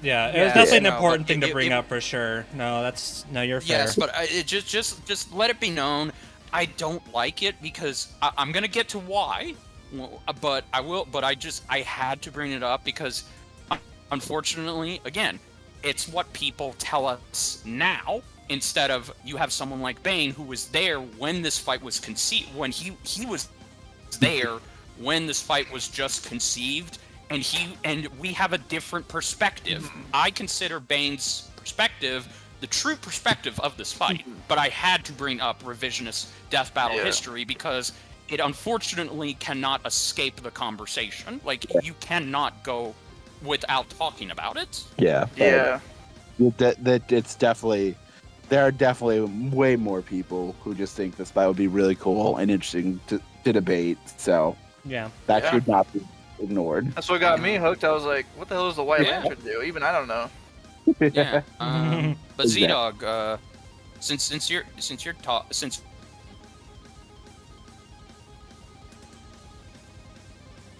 Um. I was definitely more. And so, hold up. Oh, yep. Go ahead. Okay, sorry. Making sure there's It's no fine. more it's okay. technical difficulties. Yeah. So, my experience with this match is definitely more secondhand. I mean, like, I just saw it. It was cool. I just thought it was pretty cool. Again, getting more lantern chicanery, I thought could be cool, even though I don't have an experience with Kyle, and I still don't, unfortunately. Part of me wanted to try and read some of his comics, but that just never happened. But but Gurren Lagann has been on my want to watch list for a while, especially considering Trigger. That's something. It's Trigger. It's Trigger, and how much I loved Kill la Kill, and then eventually watching BNA and Cyberpunk Edge Runners got me even more hooked into. I just never got around to watching Gurren Lagann, and like I wanted to for a while, and then finally I did so during this waiting period. Like, yeah, it's really damn good. Again, just and I guess just with Simon in particular, he's just so inspiring. I just really like. He started from literally the very bottom and made his way to the very top, and he's just so badass. And again, seeing all the people, bump him up, see him, nothing can put him down. I think that's very respectful. And again, just the fight scenes overall is just really awesome, especially the final one. So yes, I'm definitely glad to say that I am a fan of Gurren Lagann now. And yeah, no, I just think Simon's a really cool character. He's not as cool as Kami now, but no, I'm kidding. No, I don't think anybody can be as cool as Kamina. Exactly. Yeah, no, I'm very happy to call myself a fan now, and I'm very happy that it's finally getting on the show. And again, like I said before, while it is a bit sad that like a lot of people see this as just a spite match, I definitely think that I'm very happy it's finally happening. Not just for the people who wanted it, but also just I just think there's a lot of cool stuff to be done with it, so I'm very happy it's happening. So yeah, and unfortunately, I don't really have a lot to add to that. My experience is quite similar to Z-Dog's. I watched Gurren Lagann during this waiting period. I probably don't feel as strongly about it as a lot of people. I probably feel the least strong about it of the people here. But I still really liked it. I want to read Kyle's comics. I really do. It's just lately it's just not been happening. Hey, I got you. Don't worry. Yeah, it's with how things have been lately. Like trying to find the time to get into any new shit or basically anything I haven't seen, read, or played before has become increasingly harder. Right. And it was already pretty hard before, but it's not getting any easier. So I don't. No. I'm already digging into a bunch of comics already for something else. Wink, wink, wink. But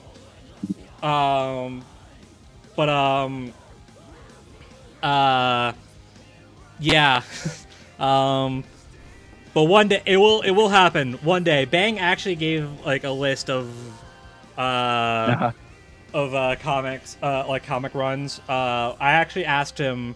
Oh wait, that's right. Yeah. Yeah, I asked him a while ago. It's like, do you have any comics you want to recommend? Which, by the way, if you could find it again, I would really appreciate if you post the GIF you sent as a response, because I think it was just funny. Hang on. Where was it? Okay, I'll find it later. This was in the it was in the official server. It was in the spoiler chat, I'm pretty sure. Okay. But anyway, and then after that, he just gave me a few comic runs. One day, I will. One day. I even screenshotted them and everything. I screenshotted your recommendations and everything. It will happen. It's just. Okay, I found it. I put it in the BrobusCast chat. Yeah. Thank you.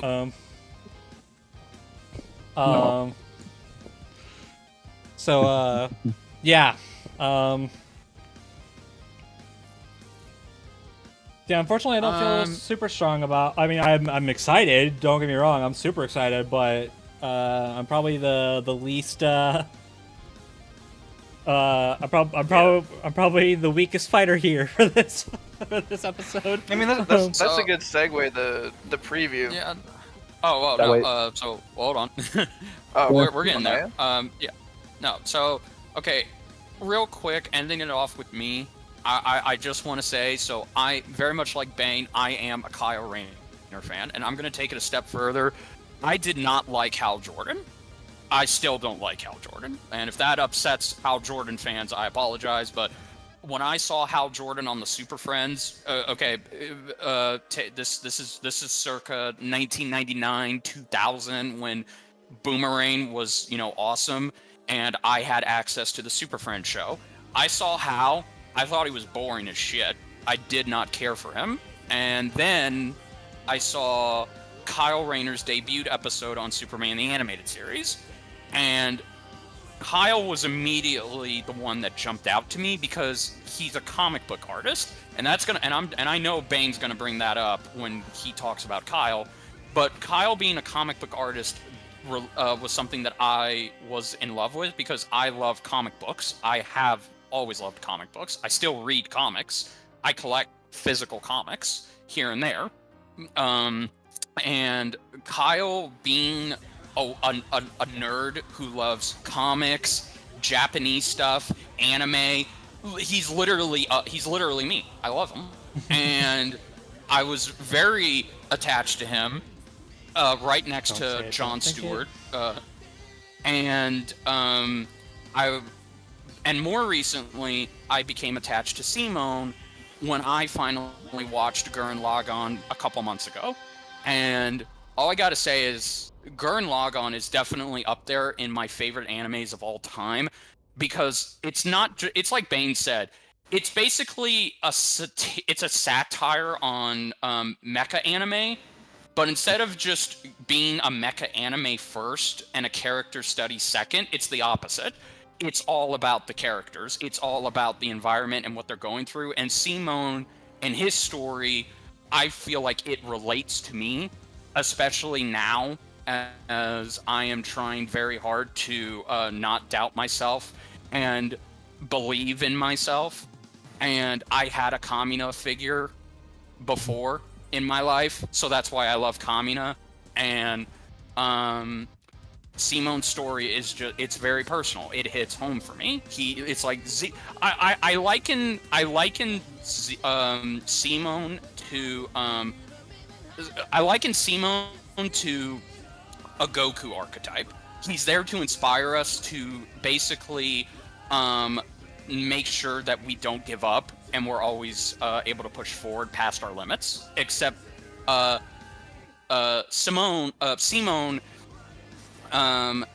is doing it mentally. And yeah, I love this fight.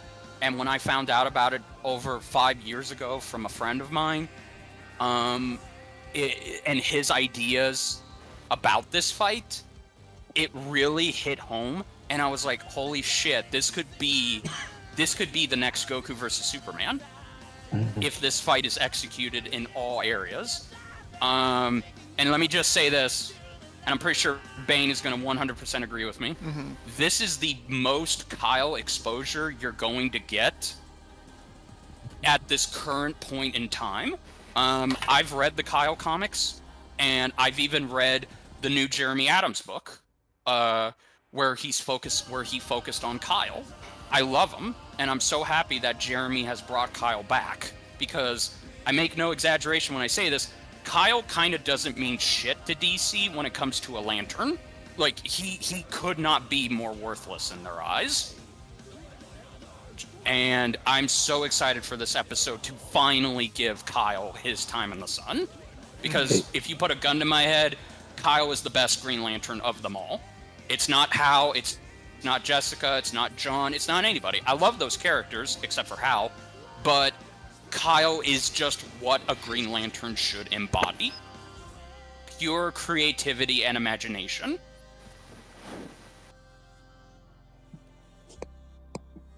And with that, yeah. Now we can talk about the preview. Yes. Okay. Holy shit. Okay. Yeah. Okay. Right, so so what? Okay. So what in the actual hell? Yeah. Terror through the sky. Yeah. Actually, I have a few complaints. The animation is janky, and I'm worried about it now. Yeah. Okay. Calm down. Just for you, here's a bin that you can put all your complaints in. You can't see me, but I'm literally holding up my garbage can. There's your bin. There Thank you go. you. You can put Thank you can you. put your Yes, complaints in no. there.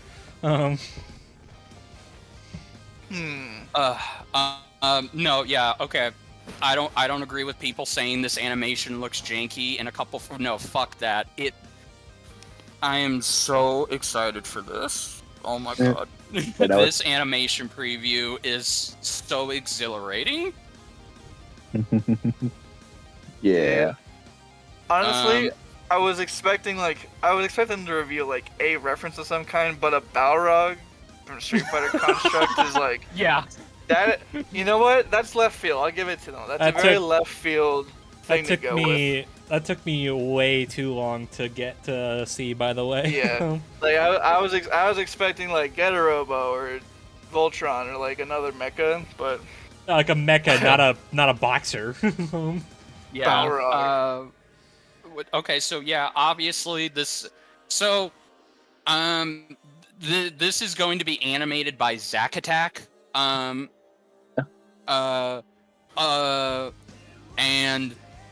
it looks fantastic. I'm just gonna. Okay, so everyone's freaking out, but I'm just gonna assume, because we only see sprites in the beginning, so I'm just gonna imagine for more of the crazy shit, this is gonna be a hand-drawn fight for the most part. Like, it's going to be 90% hand-drawn and like 10% sprites, because you have to draw. You can't just make you can't make sprites out of all this cool shit.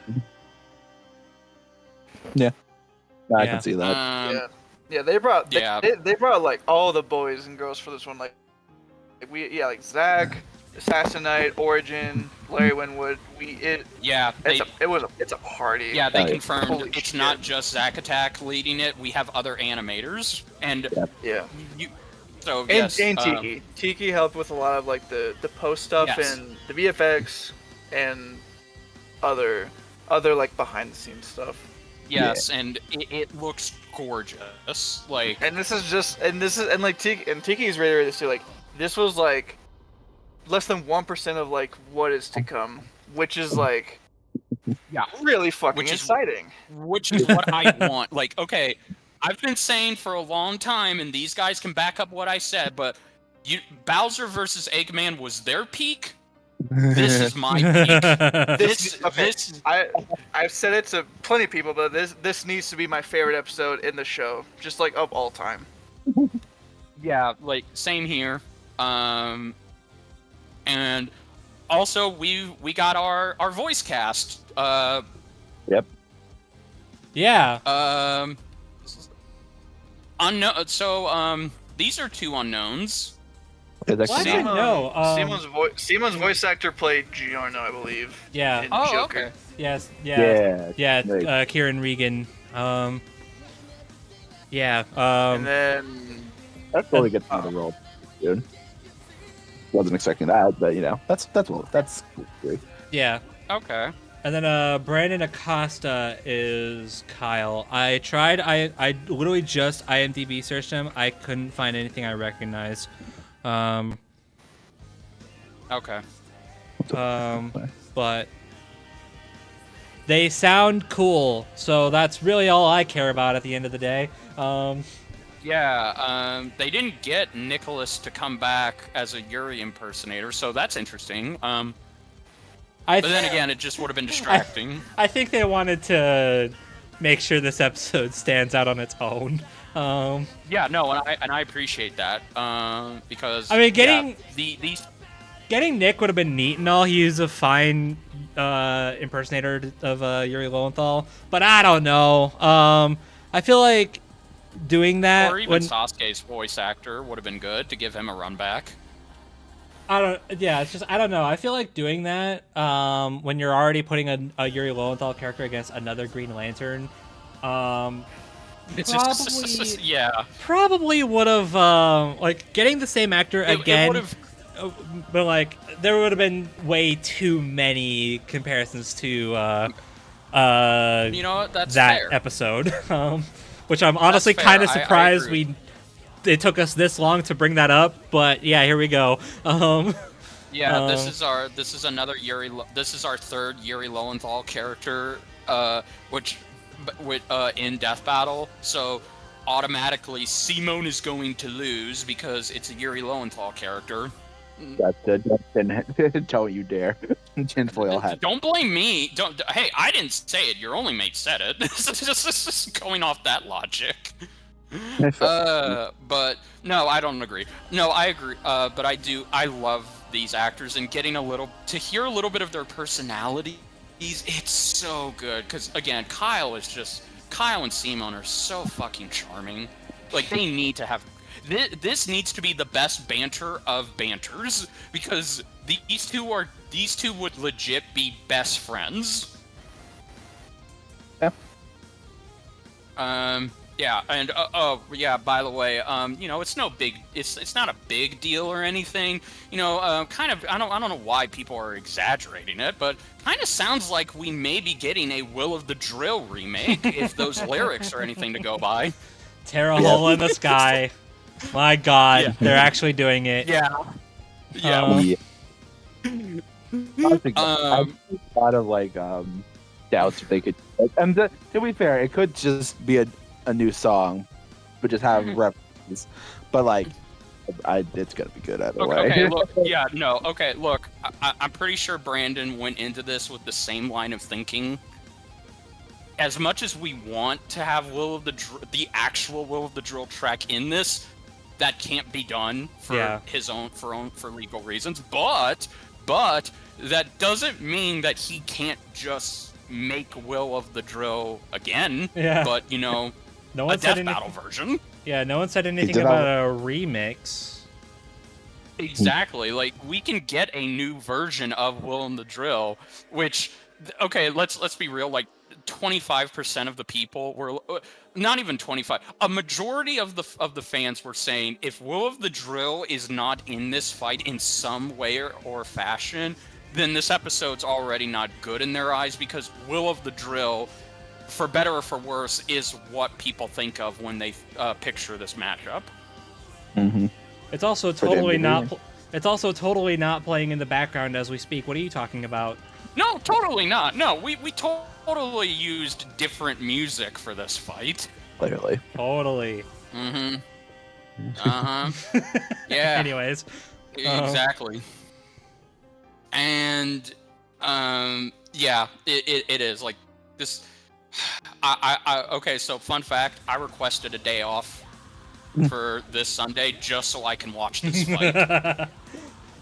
That's how much this fight means to me. God damn it! It's like I'm taking PTO for this. It was like, you bet your ass I am. So yeah. I don't got nothing else to say. God dang, this just looks so cool. Yeah. I can't wait to see more. It's gonna be good. Yeah, especially since I'm really interested. Obviously we saw the Balrog construct, but especially with how much better they've gotten since Ben versus Hal. Oh yeah, no, because most of how I don't know. Excited to see a Brobuscus. Good. I'm sorry. Brobuscus can correct me if I'm wrong, but I'm pretty sure most of Hal's constructs, some of Hal's constructs were a mixture of sprites and hand drawn when we first had a Green Lantern in Death Battle. I believe so. Yeah. Yeah, the moon was obviously a sprite, and the fire extinguisher was hand drawn. Obviously, the boxing gloves too. Yeah. So, getting to see a modern Lantern fight is gonna be really cool. Yeah. So I'm gonna see what they do with it. Mm-hmm. All right, time to pull it out. Yep, let's do it.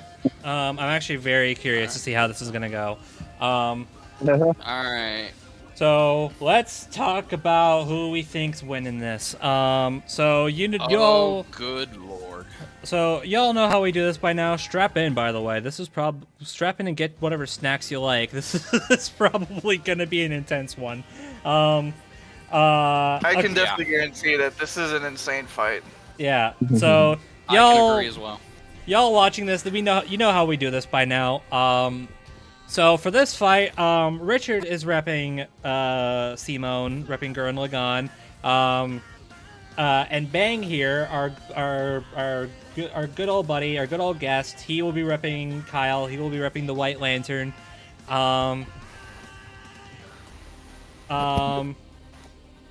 So, yeah, I really don't know what more to say here. Okay, Any rules you got?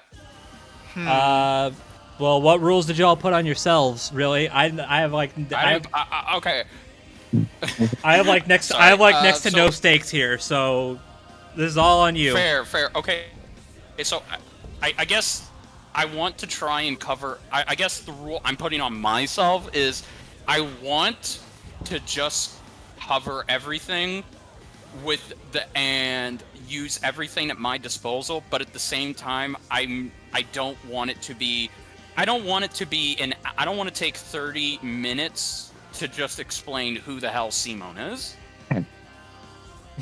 So I want to try and keep my presentation and my arguments consistent and make sure that they're not scattered. Okay. That's my rule.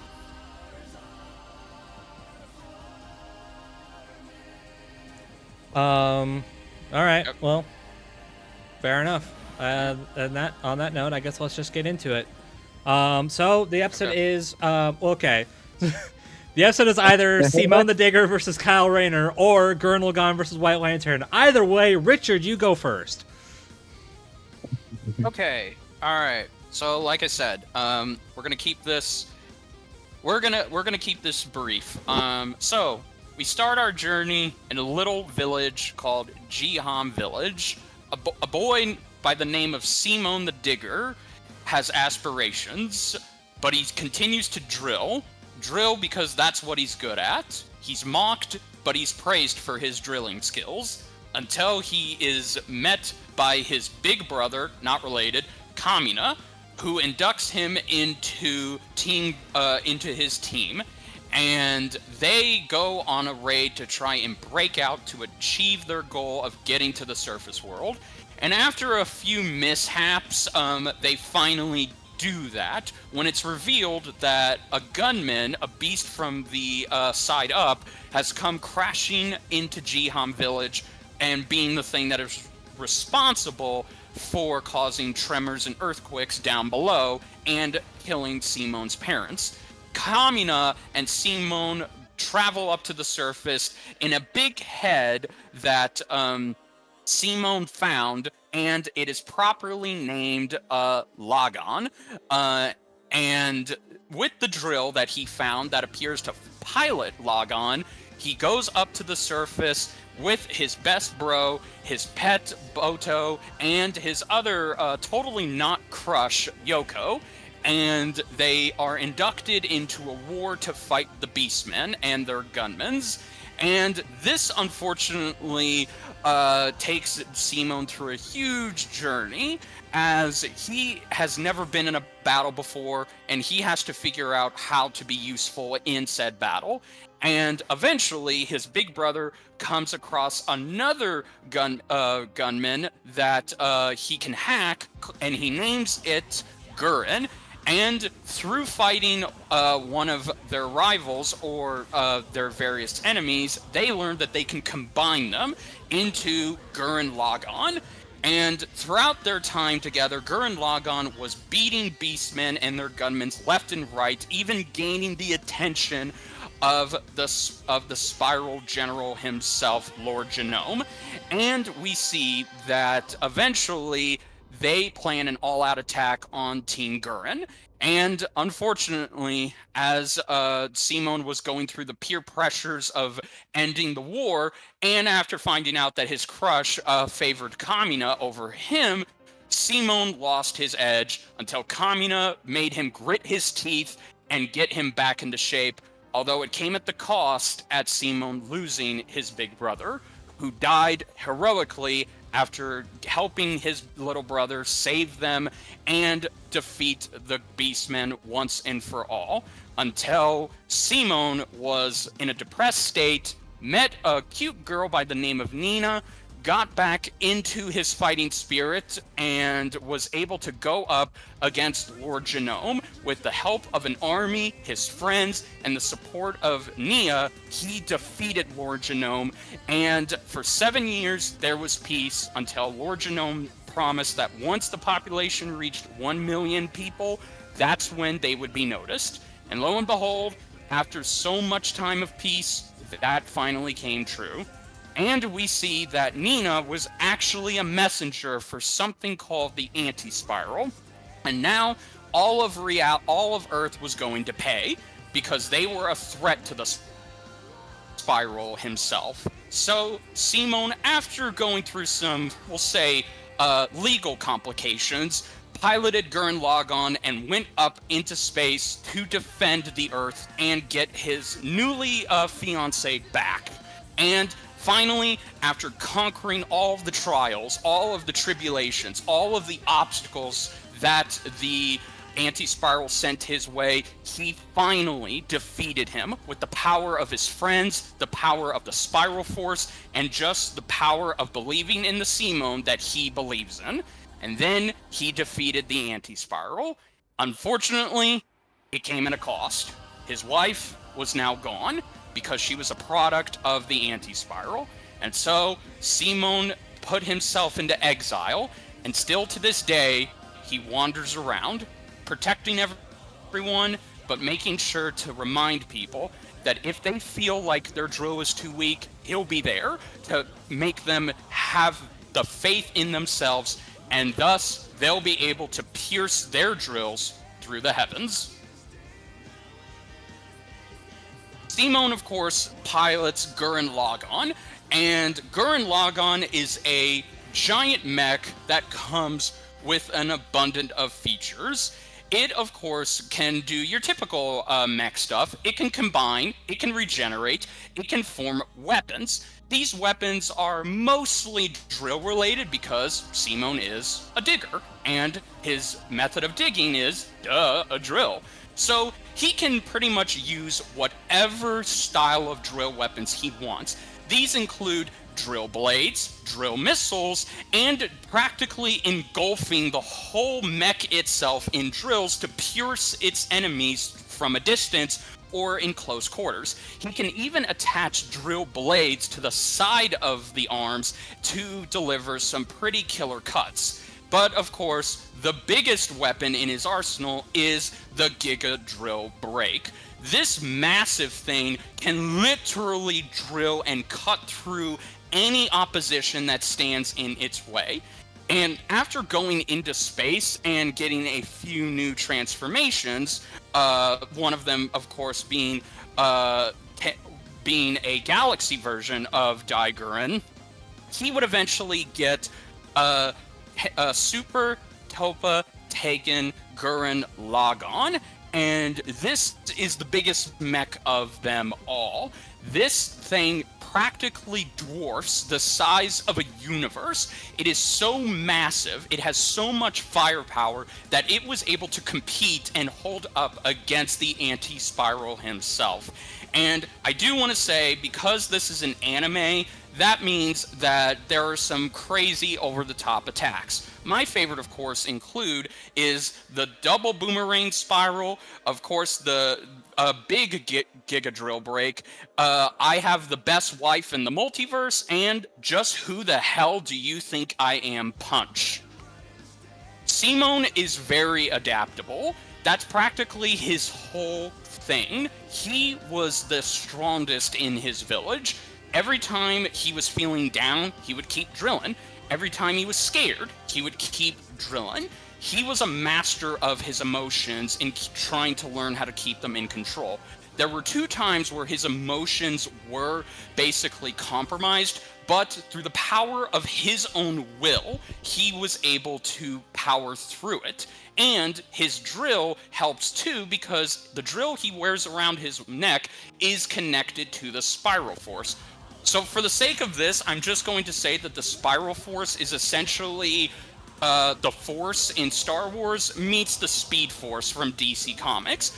It can pretty much do anything, and it can help, but it can also, like a Green Lantern ring, help Simon construct whatever he sees in his mind and use it for Gurren Lagann. So Gurren Lagann has the ability to just shapeshift whatever it wants, but drills are the primary. And he also has an undominable will spirit. Once when he was going up against the anti-spiral put him in an attack maneuver that he used on everyone that tried to get past it. This was, of course, called the multi-universal labyrinth. And what this is that it traps you in a multiverse that is being created very fast, and you are living different lives as the same person, but you're going through different versions of that life in multiple realities in a pocketed multi-universe. And Simon was able to get out of it because Kamina showed up representing his will. His will is so strong, he can literally break out of a trap that is meant to basically put you in a catatonic state and make you live a dreamlike scenario to where it feels real. I should also note that that he does know some basic hand-to-hand combat, but he's not exactly a hand-to-hand expert. He primarily prefers to fight with his mech, and if there are some skeptics out there that say he can't summon the bigger mechs to his side, that can literally shape to how Simon wants it to. It's just his spiral power is big, and it's the primary fuel source of his mech. The more he puts out, which is his own energy, and the more he puts out, which is his also indomitable will, the stronger he gets. He's essentially like a Saiyan. He can adapt to anybody, and even if you're an 11th dimensional being, he's able to go from 3-dimension to 11th dimension like that. And there's reason to believe that he can keep going. So throughout all this, if you think Gurren Lagann and Simon are just something that looks like they can easily be pushed around, think again, because as long as Simon keeps believing, and as long as Gurren Lagann is spinning with the spiral force, nothing is going to take them down.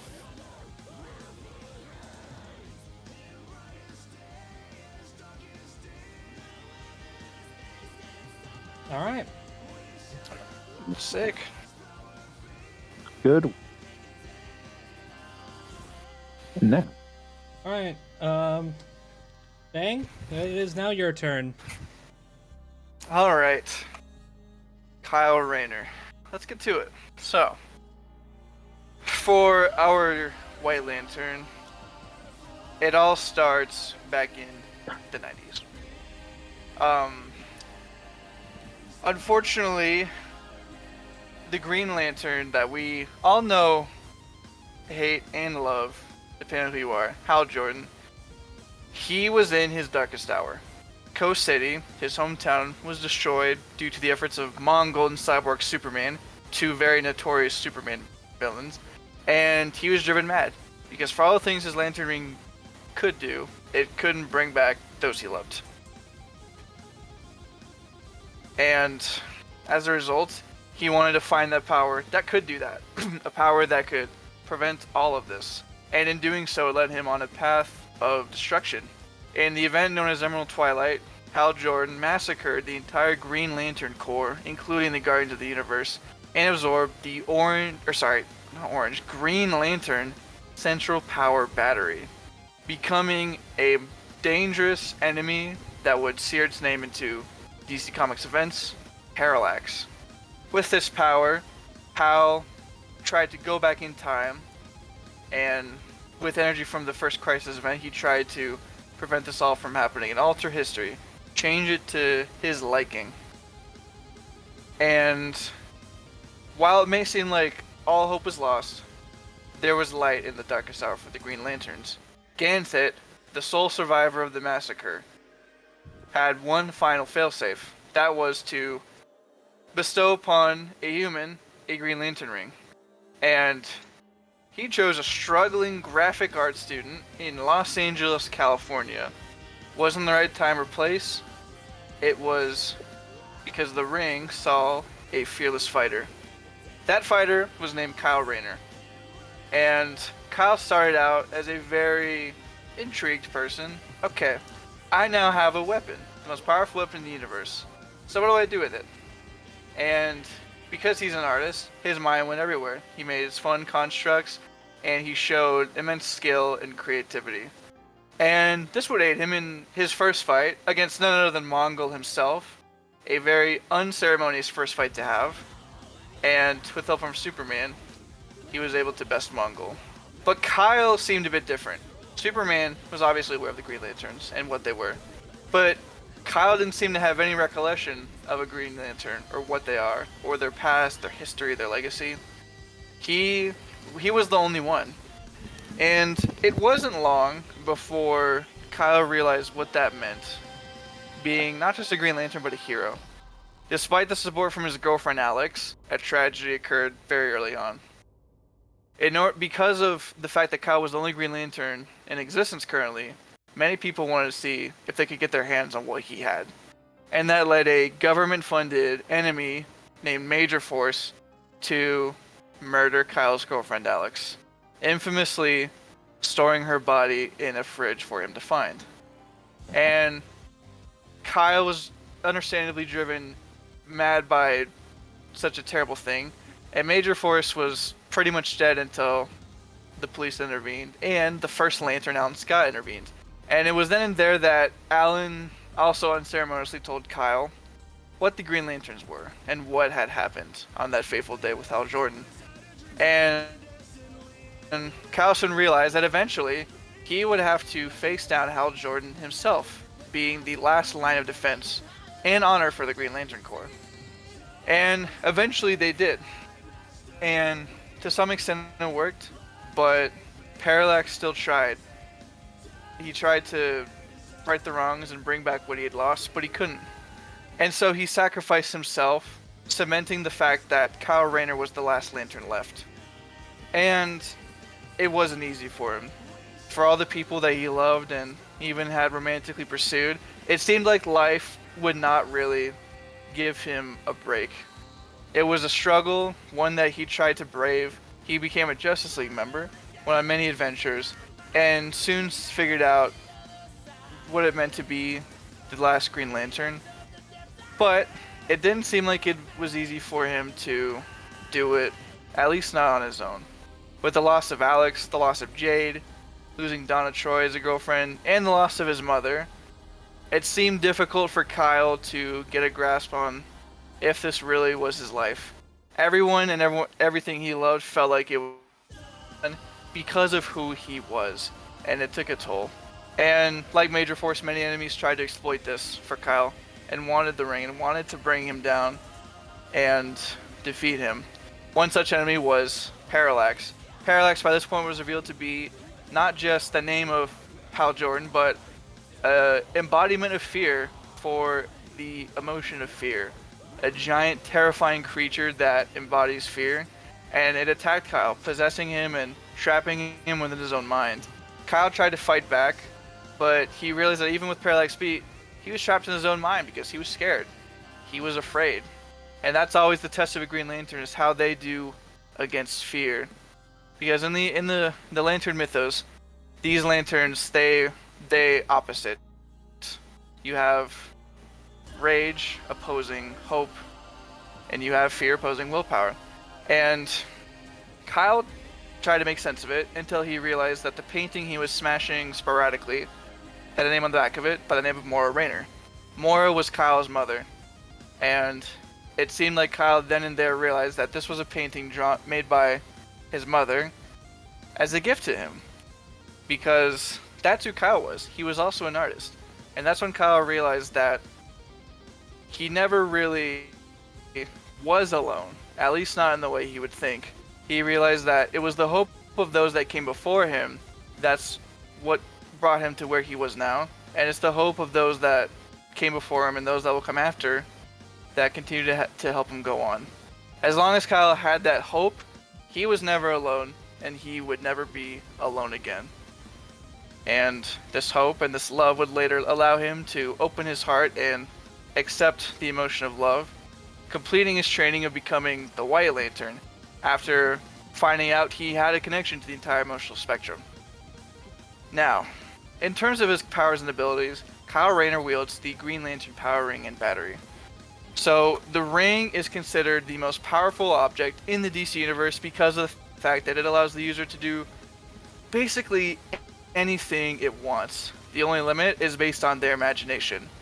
And since this is Kyle Rayner we're talking about, he has an immensely wild imagination. The constructs he makes are a slew, an album of references, of creativity, of fun.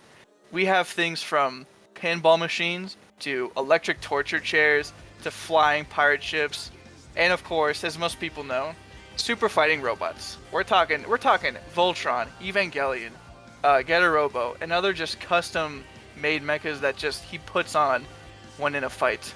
The ring allows Kyle to do so much. It can communicate with other Green Lanterns, translate any language, give him information on entire planets and their history. It can play back scenarios holographically. It can release distress signals, emergency beacons, and grant an aura that protects them from the radiation of space. The power battery is used to charge this ring back to 100% full capacity. It can also heal any wounds dealt on Kyle with a recharge as well, and when he's not carrying it around, he stores it in a handy dandy spatial rift. His mask allows him to scan for heat signatures and infrared, scan the nearest area, and it has a badge that will flash like a siren if there's danger. And if there is not enough power to go around for Kyle, he does have a few ways of reserving it. The costume he has, very tight, it does come with some spare power, some spare willpower, and he has a power battery fragment that he also keeps in his spatial rift in order to make sure he doesn't run out of power in any given moment. So as a Green Lantern, he can do a lot of things. The constructs he makes, as mentioned before, he can manipulate energy, he can deliver them in blasts, huge AoE attacks, he can use them to blow things up, eradicate people, and he can use them to harm foes as powerful as other Lanterns or even Superman. His ability to manipulate energy means he can manipulate other forces along the electromagnetic spectrum. By the way, that is the main power source that fuels Kyle, the electromagnetic emotional spectrum. Basically, it is the source of all Lantern powers. It is a energy field fueled by emotions, and is one of the 7 forces of the DC Universe that give it feeling. There are 7 main colors: red for rage, orange for avarice, yellow for fear, green for willpower, blue for hope, indigo for compassion, and violet for love. And we'll get to more on those later, as a matter of fact. But with that, Kyle can manipulate other fundamental forces of the universe. Gravity, he can absorb plasma, radiation, cause fire, manipulate sound, cause light, and he can use this to mimic other energy sources, like soundproofing jail cells or making construct equipment that theoretically mimics an engine that helps blood circulation for those that are dying. He uses this on Orion, the son of Darkseid, to keep him alive. He can also absorb energy in vast amounts from beings as powerful as Parallax Hal. He can fly across interstellar distances. He can make force fields around people, both to protect them and shield from explosions or to contain people. And he can travel across different dimensions and teleport through them.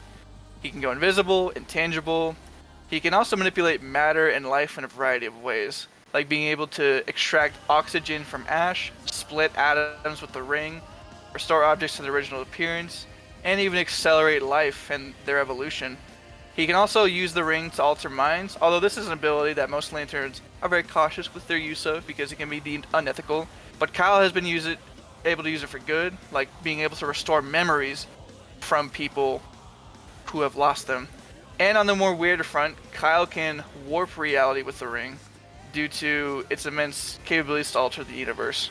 One absurd feat that I really love to talk about every time is when Kyle altered the distance of a Planck length with Anarchy, a Batman villain. he adjusted the equation of it, the 10 to the 33rd m power, to a centimeter, in order to stop a being known as Aberration, a monster that was eating up the concepts of the universe, like light, time, space, and everything.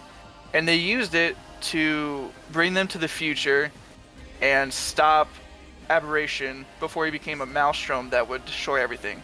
And in doing so, they used that reality warping to poof him out of existence. And Kyle can also pick up on these threats with his electromagnetic scanning abilities. He can track people's energy signatures from planets away. He can detect energy readings, radiation. He can detect power sources, scan for armor and what their properties are, rising temperatures, gravitational anomalies. He can detect a variety of different forces at play. Back to the emotional spectrum. In the new 52 continuity, Kyle revealed that he had the ability and connection to use the other emotions of the emotional spectrum. So red, orange, yellow, blue, indigo, and violet along with green. And he became the first person to master these. And with that came a slew of abilities that eventually transformed him into the White Lantern, also unlocking the other emotion of life, White Lantern being life. And he can manipulate all of the abilities of each spectrum due to mastering all of them and their abilities. So going down the list, we have the Red Lanterns. They can unleash Napalm Breath, which is powerful enough to literally rip through space. They can sense and detect rage in someone and gain more powerful from absorbing rage. And then of course we have the Orange Light of Avarice or of Greed. This game gives Kyle some very unique abilities, like being able to make zombie constructs that can eat through constructs made of pure will. And if so, he can also absorb or kill people and turn them into an Orange Lantern construct of their own. He does so by taking their entire essence, information, DNA, and their very soul, and turning them into an Orange Lantern of his very own. And then of course we have Yellow for Fear. He can feel the fear of anyone around him, deliver fear blasts, and make constructs based around illusions of what his opponent fears. And then we have Blue, which is Hope. With this, Kyle gains a few support abilities, like being able to heal people's wounds and himself, and he can use the passive supercharge ability that Blue Lanterns have. So normally, if a Blue Lantern is in proximity of a Green Lantern, it can boost their power by several 100%, up to 200% in Lantern battery power, or even up to 300%. And Kyle can use this on himself, given he has access to the blue light. And then the Indigo Light of Compassion gives Kyle an untraceable ring due to its immense teleportation abilities. He can teleport from galaxies away, and even through universes. And it can mimic other emotional lights, but that's a bit redundant because Kyle can already do that, as established. And finally, we have the Star Sapphire core, the emotion of love. This one gives Kyle even more unique abilities, like Love Attunement, being able to tether to someone based on their true love's desire, and a crystallization ability, which is something that can allow Kyle to trap someone in a giant crystal of suspended animation where they see their love's desire, like play out before them. It's like an illusion. So Kyle can access all of these abilities, and he has very refined construct creation and energy manipulation as well. That much remains the same. As for his White Lantern abilities, he can manipulate life. He can create life with his footsteps. He can heal people, and he can even resurrect people, such as when he resurrected Hal Jordan after he had been killed in the destruction of Warworld. He was able to restore him despite Hal being turned into pure willpower, restoring a non-corporeal form into Hal back himself. He has enhanced cosmic senses that can let him view any event happening in the moment. He can use this to sense emotions from access to with this power is the life equation. Now, this is a very interesting topic because in this debate, there's definitely been a lot of ideas on if the life equation should be used. Now, initially, by the way of standardness and how Death Vows works, logically it shouldn't, because he does not have it for a very long time. Probably a max of, 7 to 8 issues along with 2 annuals, so about 9 to 10 issues maybe. And he willingly gave it up when he wanted to defeat Oblivion. However, after Spawn Rider, this definitely feels weird to say, but it feels like there's definitely been a move away from this idea of being too hard on what's standard or what's not standard.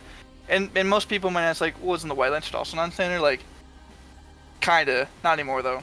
Because recently, in the 2023 Green Lantern run, Kyle transformed into the White Lantern again in order to stop a threat that was targeting the emotional spectrum. So now he can transform into it again.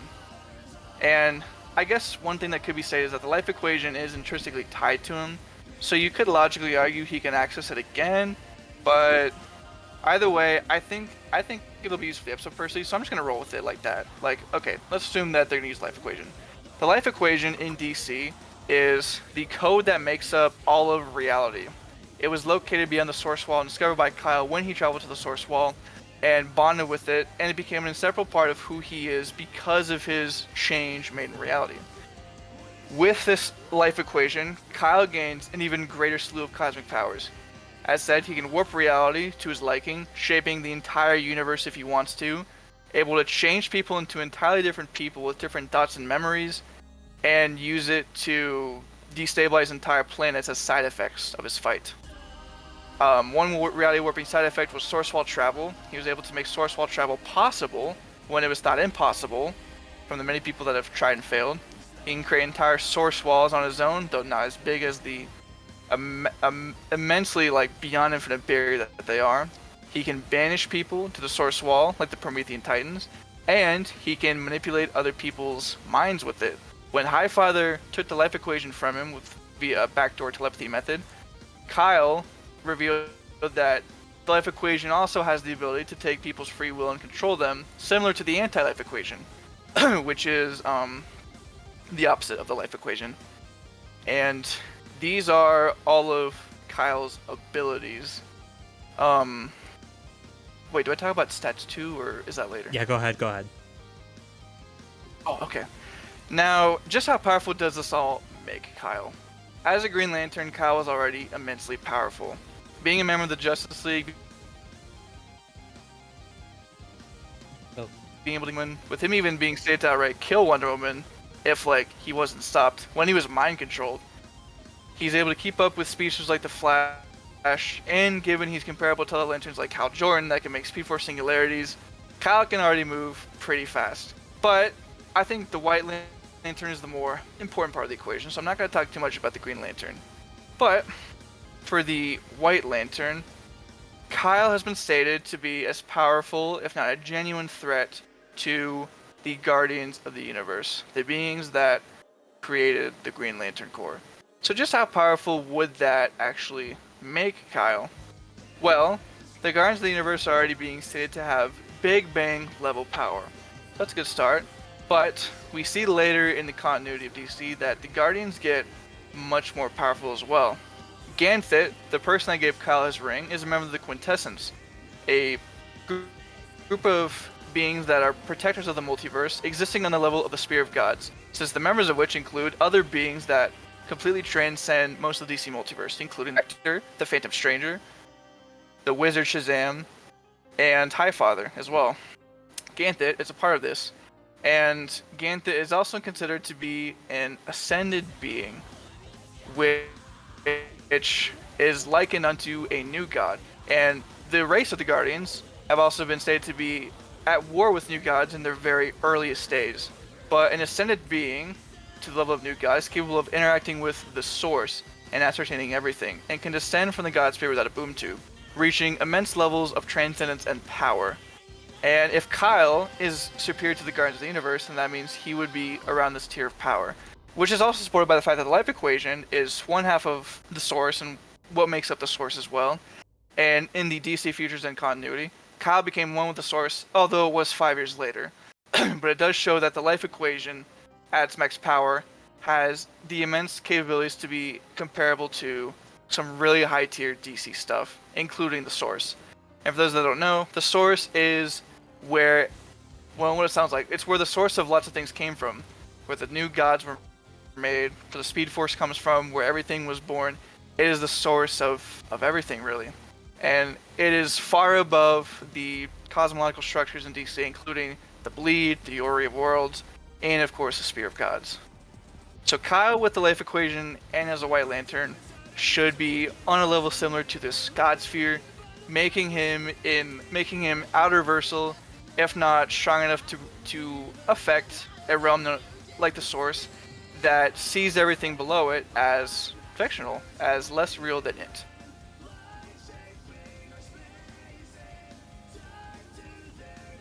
So yeah, that's about all on my end for Kyle.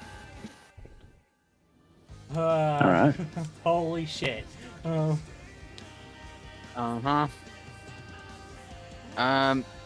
So, I didn't mention everything for Simone because I know the question is going to come up, who wins? And I wanted to, this is going to be pretty much, this is going to be a back and forth debate. So let me just say this, Bang, you gave, in my opinion, the best rundown we've ever had on this show for Kyle.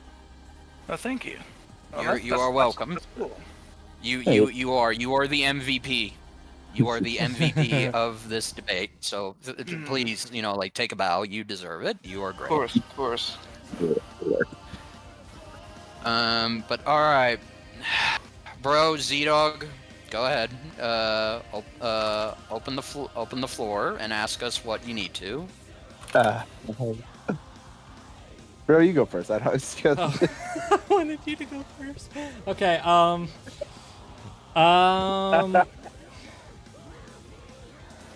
mean, I don't know. I guess let's just start getting into like comparisons. Okay. So, let's take where do we start? I guess hacks, because Bang brought up a lot of hacks, and Simone also has hacks. So, guess go there. Like, sure. If you want to know who has the better hacks between quantity and quality. Okay. I do think, and I guess I should say off the bat, like I do have my thoughts on who wins this already as well. I think Kyle takes quantity just because he does have more hacks. I think he has the more versatile stuff, but I think a lot of them. I kind of figured he'd have versatility right out the gate. You don't play the versatility game with a Green Lantern. No, you don't. I kind of think a lot of both of their hacks cancel out in that they both resist a lot. Like, I guess a good starter is like fear and like corruption with like rage, and even just mental abilities all around. I think Simone is able to resist because of the multiversal labyrinth, like being, like it's a catonic trap that was pretty much like enslaving his consciousness, and eventually he broke out. And the scale of which being an infinite multiverse means that I think Kyle doesn't really have that kind of scope with his mental control. He does have different applications for it. Like, you could argue the rage stuff is a bit different, but at most that would cause some imbalance, but not enough to sway the fight whatsoever. Yes, no, I do want to bring up, so when Simone first lost Kamina, he had just fused into making Daiguren, and when he found out that his bro was dead, his rage and his emotions were so strong that he caused a volcano, multiple volcanoes to erupt, implying that, okay, his rage is so strong and so powerful that if he doesn't keep it in check, he could literally cause a city-wide destruction. And we saw that in the multiversal labyrinth, like you said, he was I liken it to he was essentially having his consciousness trapped. He was living multiple different lives across an actual multiverse. This isn't a fake one. It's not artificial. It's a real multiverse. And one way that he got out was he remembered exactly who he is and what he's supposed to do. And that came in the form of Kamina, who represents his will. So if Simone is ever having his emotions, or if he's ever under any type of illusions, they unfortunately won't work, because all he has to do is just either say, I believe in the me who believes in myself, or his version of Kamina will come out acting as a physical representation of his willpower and give him the strength to break out. I also should note, when he broke out of the multi-universal labyrinth, he absorbed all of the memories, all of the powers of all of the Seamones in that multiverse, including a Seamone who had been through the same events he had been through and created an actual universe in a manga which was called Gurren Lagann, and he created another Seamone that was going through the same events that he had went through, and our Seamone absorbed both of them, proving that he is now outerversal. Okay. He also has better spatial dimensional hacks. His so yes, okay. So one of his attacks, which that he did, it was a punch. Let me see if I can find it. If it will let me. The way this is set out is not good, so I apologize. But okay. So essentially, okay, he was able to. Here it is. The space-time shattering burst spinning punch. This punch was so strong, it had so much power in it that it was able to shatter a fabric of space-time and send its victim straight out of Seamone's universe. He also has, of course, his other weapons that can manipulate space-time as well. One, of course, is the multi-cannon shot. It's pretty much multi-dimensional probability, and what this means is Seamone's cannon attacks can literally shoot through any omnidirectional single point of space-time. So let's say, hypothetically, if Kyle were to do a whole time, thanks for the tip, try and go back and stop Seamone at an earlier point in time. Seamone could literally use this attack to fire through the rift in space-time that Kyle is traveling to with his ring to go back in time to stop him and stop Kyle from going back to where he needs to go, bringing him back into the present so they can continue their fight. Mm-hmm. He also had, and of course, his Giga Drill, his ultimate Giga Drill break was so strong it defeated the Anti-Spiral. Now, okay, the Anti-Spiral's universe, which is a universe that exists outside of our universe, and it is between the 10th and 11th dimension, meaning that the Anti-Spiral himself is on a higher tier of cosmology than Seamone. I should bear in mind, Seamone started off in the final episodes as 3-dimensional. He could not get anywhere near that. But after he fought the Anti-Spiral, and the longer he fought, and because Seamone has fate and probability manipulation, he was able to literally adapt to the Anti-Spiral and grow in dimensional scaling. And there appears to be no limit to this, because I have seen a lot of people say that, oh, Seamone could just cap out at 11th dimensions and Kyle wins due to his sheer destructive capabilities, which I personally follow the cosmology set by Grant Morrison. I do not buy the later works. So, but even if, let's say Kyle is equal to the source wall with the White Lantern and anti-life equation, that's about 12.3 dimensional. That does not mean that Seamone cannot get stronger or on that level, because his whole deal is he fights and adapts in combat. Literally, when him and Kamina first combined into Gurren Lagann, that's their whole deal. Whenever they get pushed back by being stronger than them, they adapt, they grow, and they somehow manage to get even stronger with no signs of stopping. I also should know that I believe that the Spiral Force, the Super Spiral Force, is much better because there is enough evidence, if you go off of the anime and the novels itself, that the Spiral Force essentially connects to the entire multiverse of Seamone's cosmology.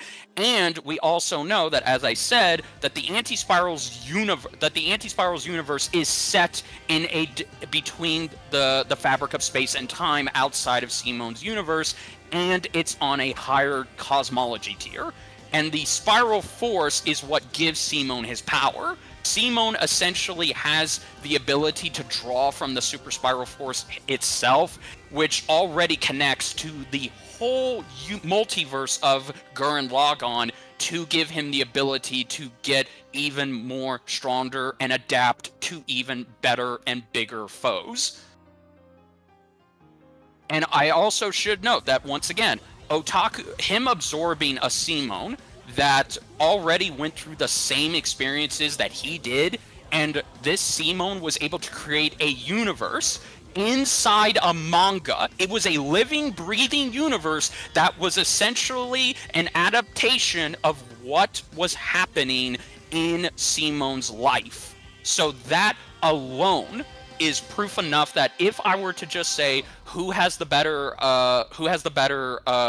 acts in terms of quality and in terms of any other, then I think it's Simone, because once again, it's quantity versus quality. Simone may not have all of these grander abilities that Kyle has, but I do think that the abilities he has, it's something that Kyle has never fought before. He's fought beings that are on the same level as the Source, as the New Gods and Darkseid, and yes, he has had these godlike powers before, but I do want to mention too that Kyle is wielding a fraction of that power, since he did lose the full access to the life equation by giving it up, and the life equation itself was split up by Dr. Manhattan.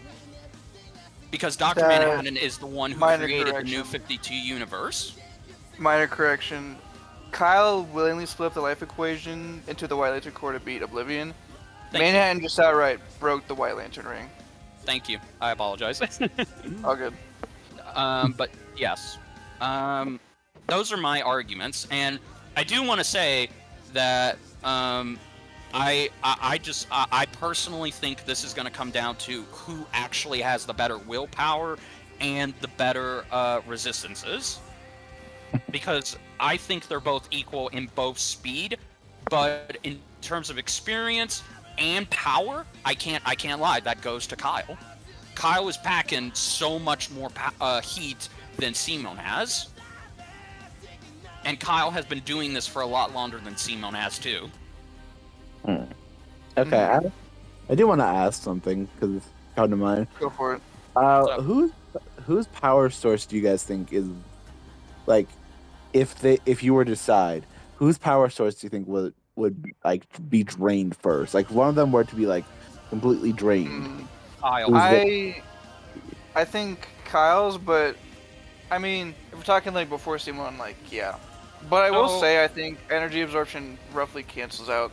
Yeah, Kyle's been able to absorb other energy sources before, and spiral energy is similar enough to Green Lantern's light in terms of being willpower that it could help Kyle out. And also, Blue Lantern reserves they kind of forget about like being drained, because it just resets the power if that really is the case. Also, don't Lantern powers don't they like recharge after, like, they take like 10 seconds to recharge? It's not even that long.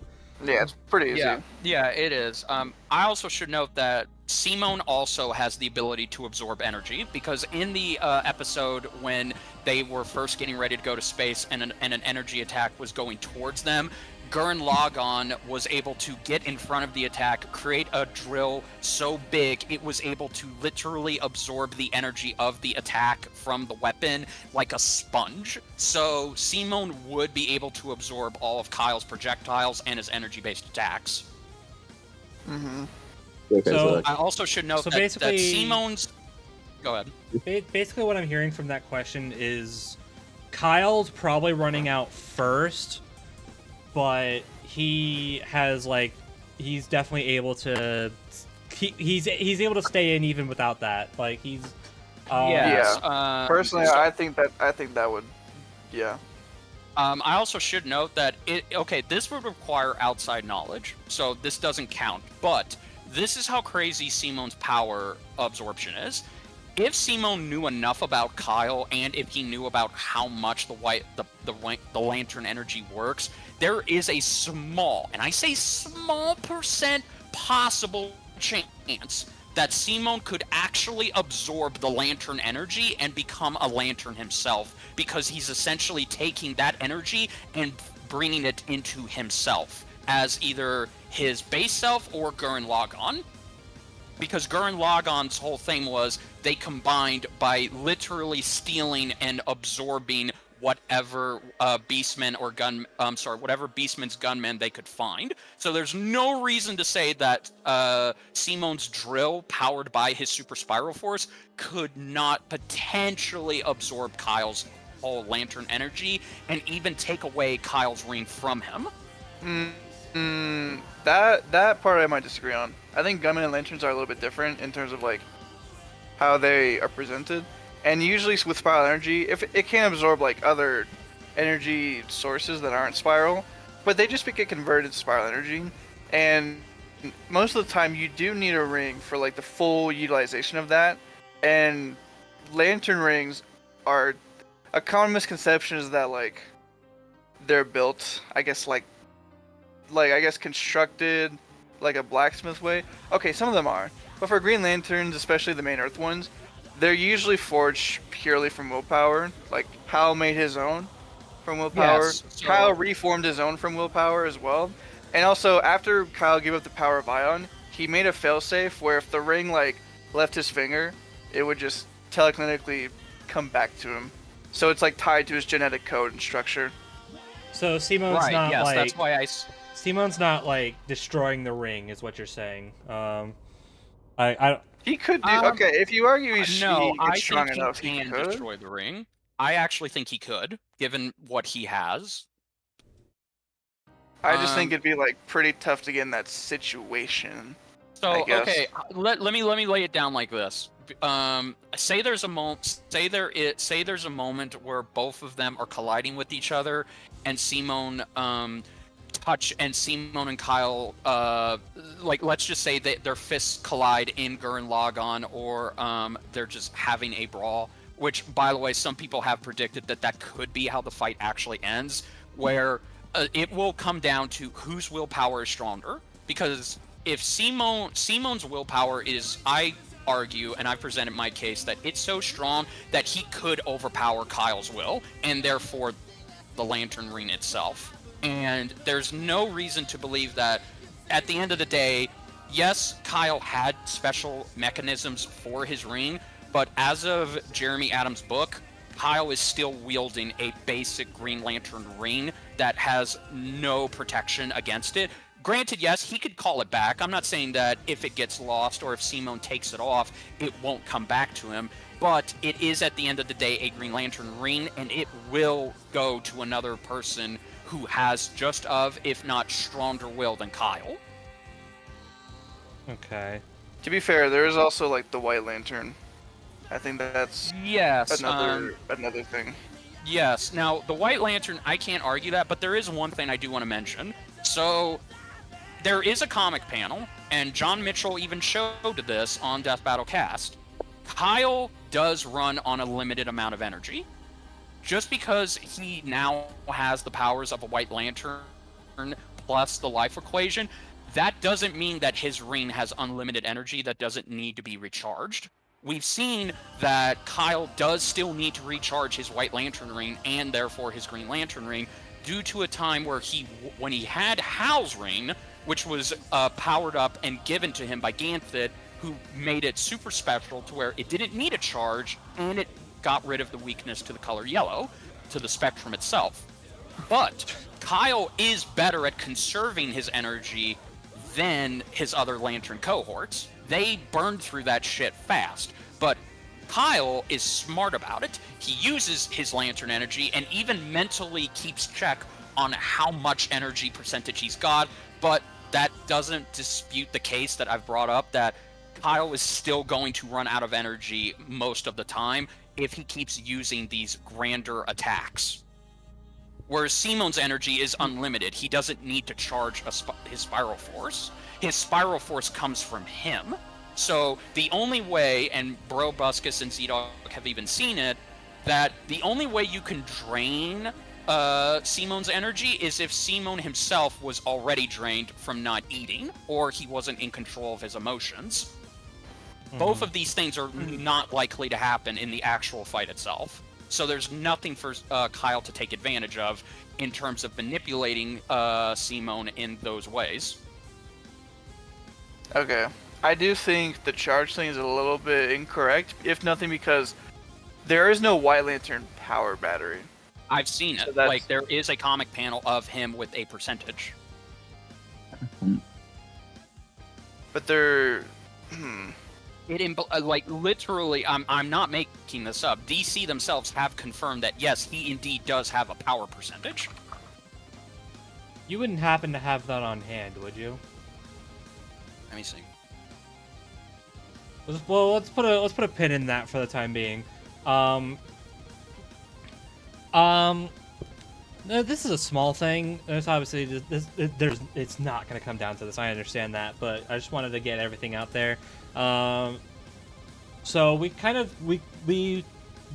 talked about Simone's like skill in hand to hand, and that he's good, but he's not like a master or anything. How is Kyle in that regard? How is like if this were to come down to a fist fight? It's not. I understand that, but if it did,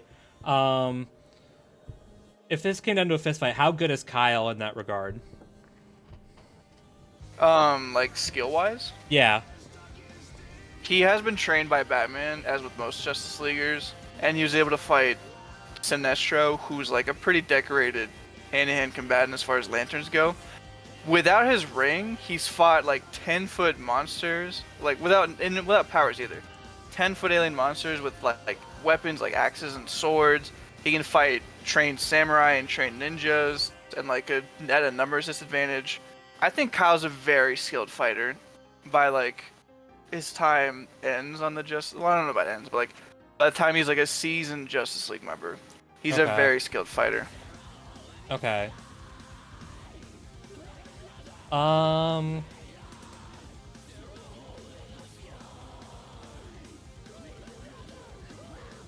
Well, okay. May I perhaps give my points for this match, I guess? Yeah, sure, go ahead. Okay. For the White Lantern charge thing, yes, it does have a charge, but I'm saying that like Kyle's never used like a battery to recharge it. And even still, I think the Blue Lantern Reserved is what makes up the difference for that. I don't find that energy can be absorbed like that and ruin the charge, but I think, and it goes with the life equation too, like, the way he's connected to life with the Lantern Ring means that he's not going to be, like, depowered, in a sense, unless you obviously, like, outright destroy the rings, which, that's curtains. Yeah, but I do want to bring up, so, okay, as of Jeremy Adams' most recent Green Lantern comic, let's go back to when Kyle did return to a White Lantern. Now, there are parameters here. As Bane said, Bean was basically in the process of destroying the entire emotional spectrum that connects all lanterns, and Kyle was the only one who could go in there and try to do something, because when the emotional spectrum was being threatened, Kyle was getting blasted with multiple different lantern energies surrounding his suit, basically implying that he was in pain because he's feeling the pain of the entire emotional spectrum. So, in a last desperation act, he transformed back into a White Lantern. Now, granted, there are the parameters here. He does not have access to the full power of the life equation. He has, at most, a small fraction of it. But it's like Bane said, he is still connected to it in some way, but he can't still turn into a White Lantern if and only if the situation is indeed dire and he has no other choice. But when he fought the person who was going to destroy the entire emotional spectrum, he lost. Meaning that the power that he had, which, again, this is still making him the most powerful lantern at the current moment, because no other lantern can go up there inside the emotional spectrum and handle it, and let alone defeat the main bad guy who was going to ruin and, get rid of it forever. Kyle was the only one who could, but he still ended up losing because this person was far too stronger than him.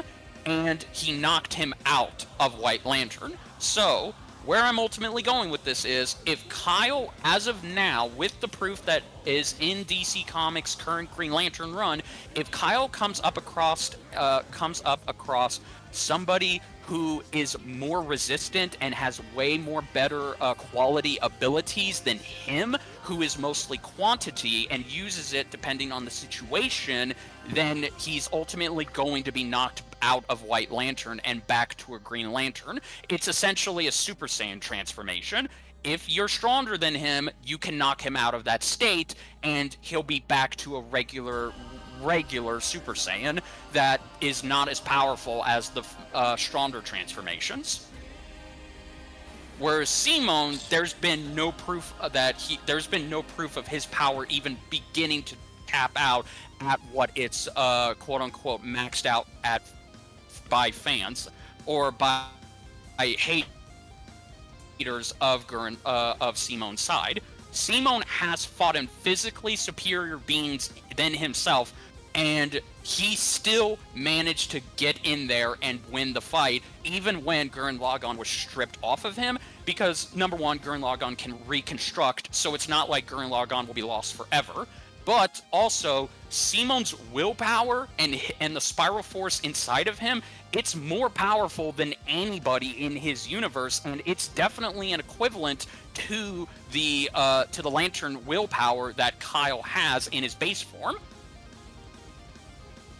So, also small correction, he did not get knocked out of his White Lantern form. He did get defeated, but in the later panels, when they're trying to stop Theros and I believe his name is Veron, Kyle was still White Lantern, and he helped close a portal to trap them in the realm of the old gods.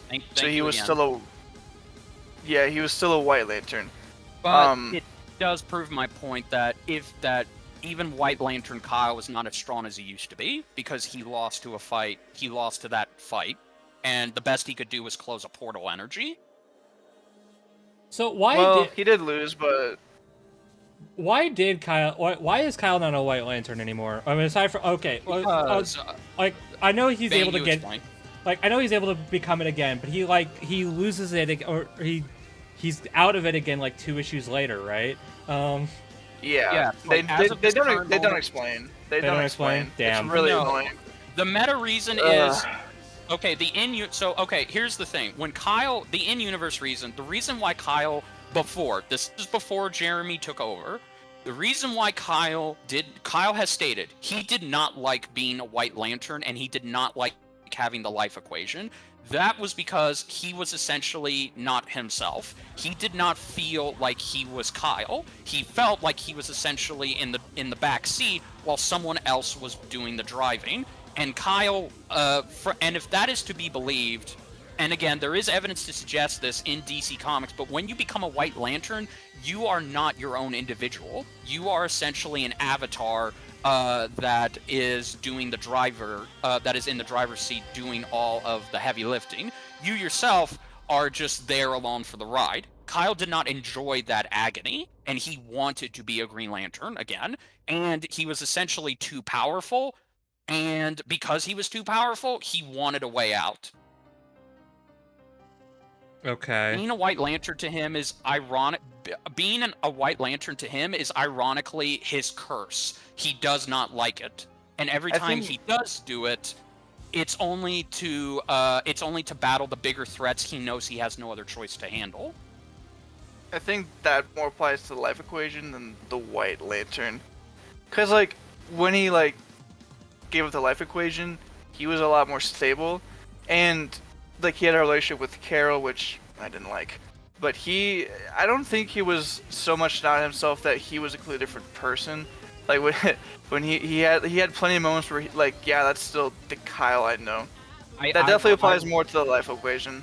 I did read some issues of White Lantern, and I checked with my friends who have also done this, and they confirmed that with me. So I don't want to make it a you're right, I'm right thing. I'm just saying that from my own research on Kyle, I've noticed that, okay, I guess the White Lantern thing, it's too broken.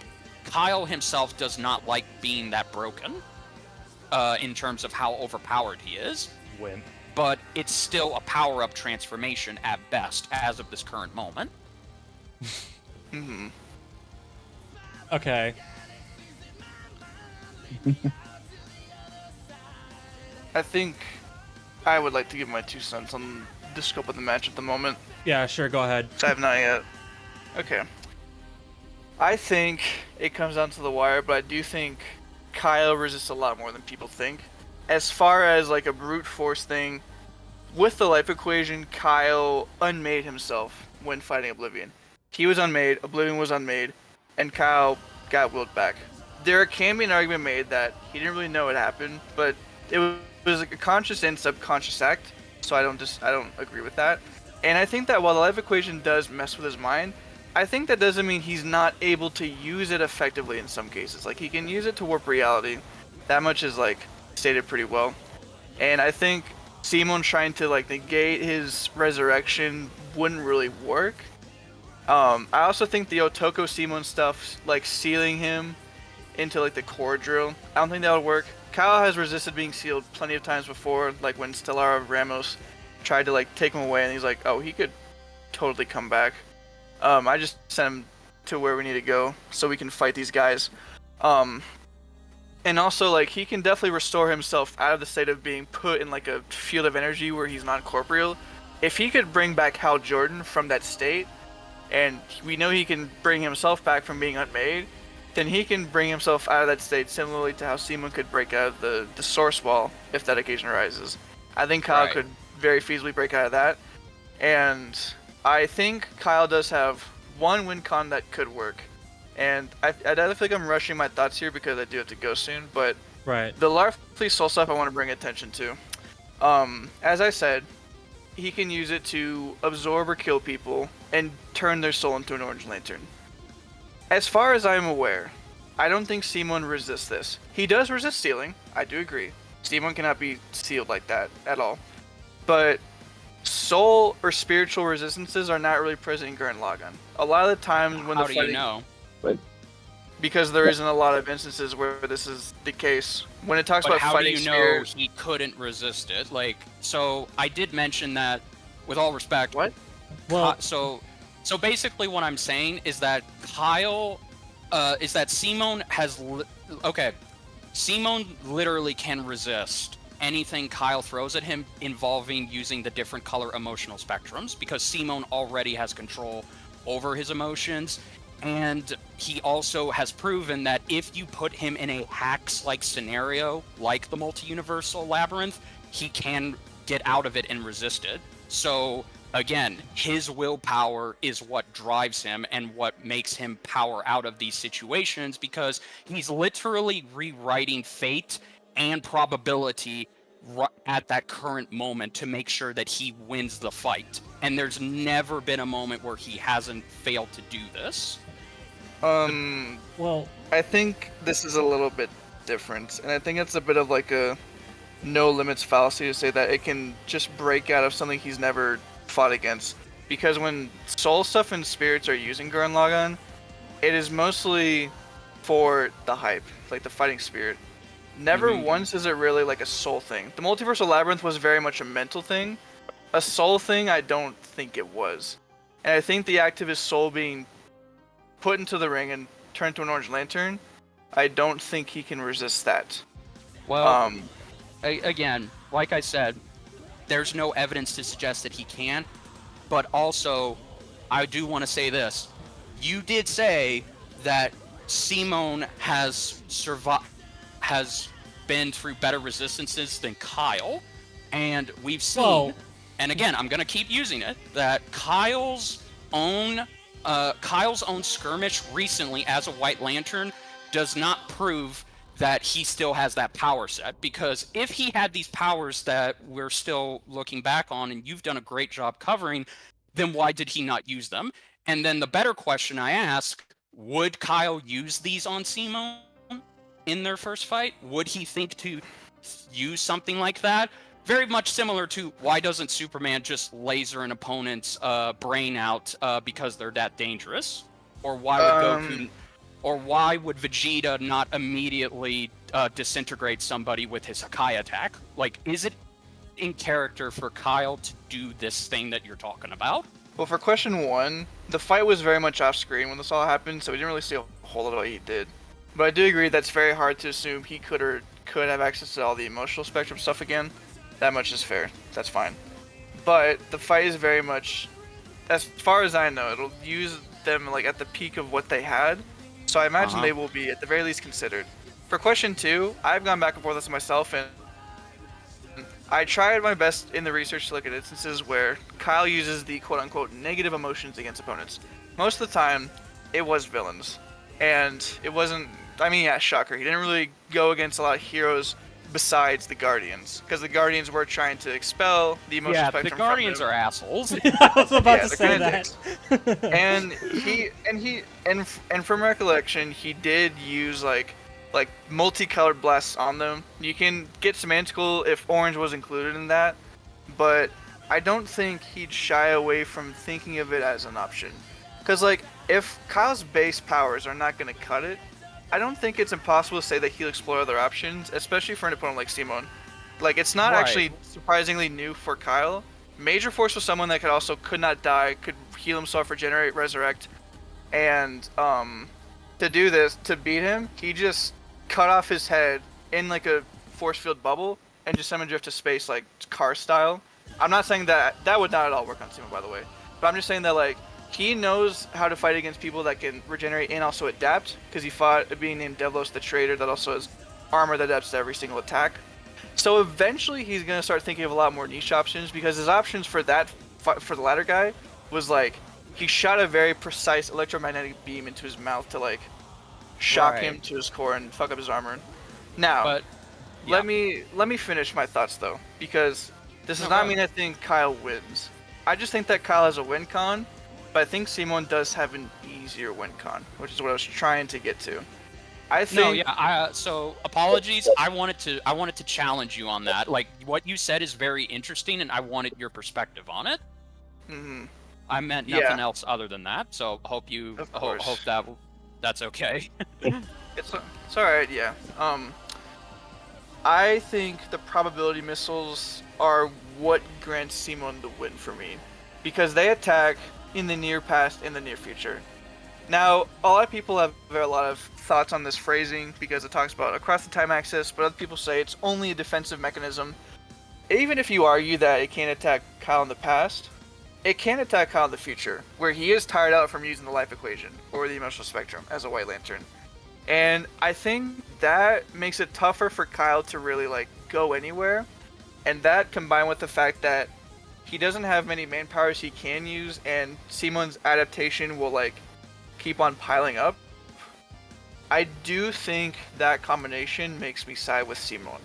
I just think if nothing else, Kyle has a couple of things that people don't really look at. And I do think at some point he'll think of other stuff that could work. Because yes, these two are studs. They're amazing. They're hype people. But I sometimes think like in like a death battle sense for like the rules Slayer, like they'll try as much as they can. And for someone like Kyle, where if he has an entire spectrum of stuff to think about, I don't think it's impossible to say he would think about using that eventually. But no.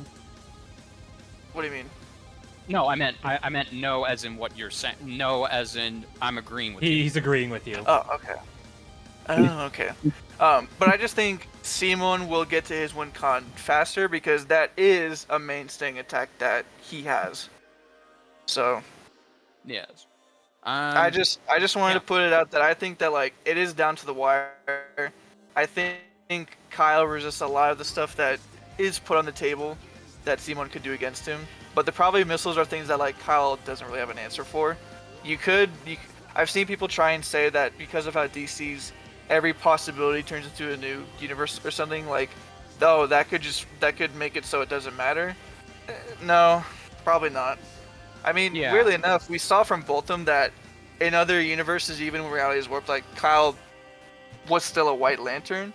But it is like all possible moments, and like Voltum wasn't attacking; he was witnessing.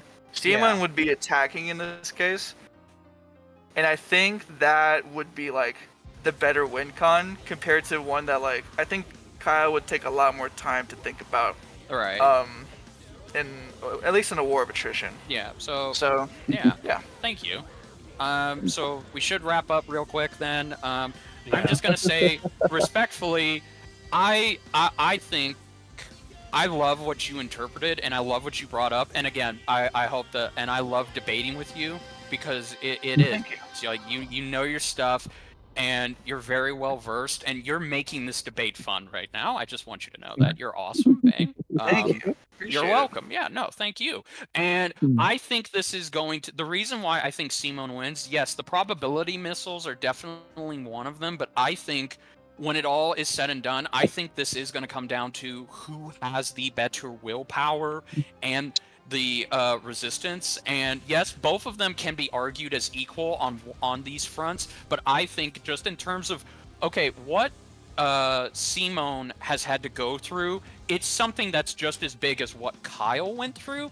And I think that his indomitable willpower and the ability to manipulate fate to work in his favor all of the time, I think that that's something that I can see Death Battle using as argument that Simone would win. But I do agree that if Kyle and Simone just told each other, let's go all out, then yes, that win con that you brought up, that could be possible. But it would only be if Kyle himself would be like, do I want to do this? Do I feel okay doing this? And it's just something like that. So I think Simone wins based off of something that not a lot of people are going to be actually talking about, because I don't think this comes down to who has the most overpowered stuff. I think this comes down to who's more stronger with their willpower. And I think Simone's willpower is just as strong, if not stronger. And I think this is going to come down to the wire, like you said.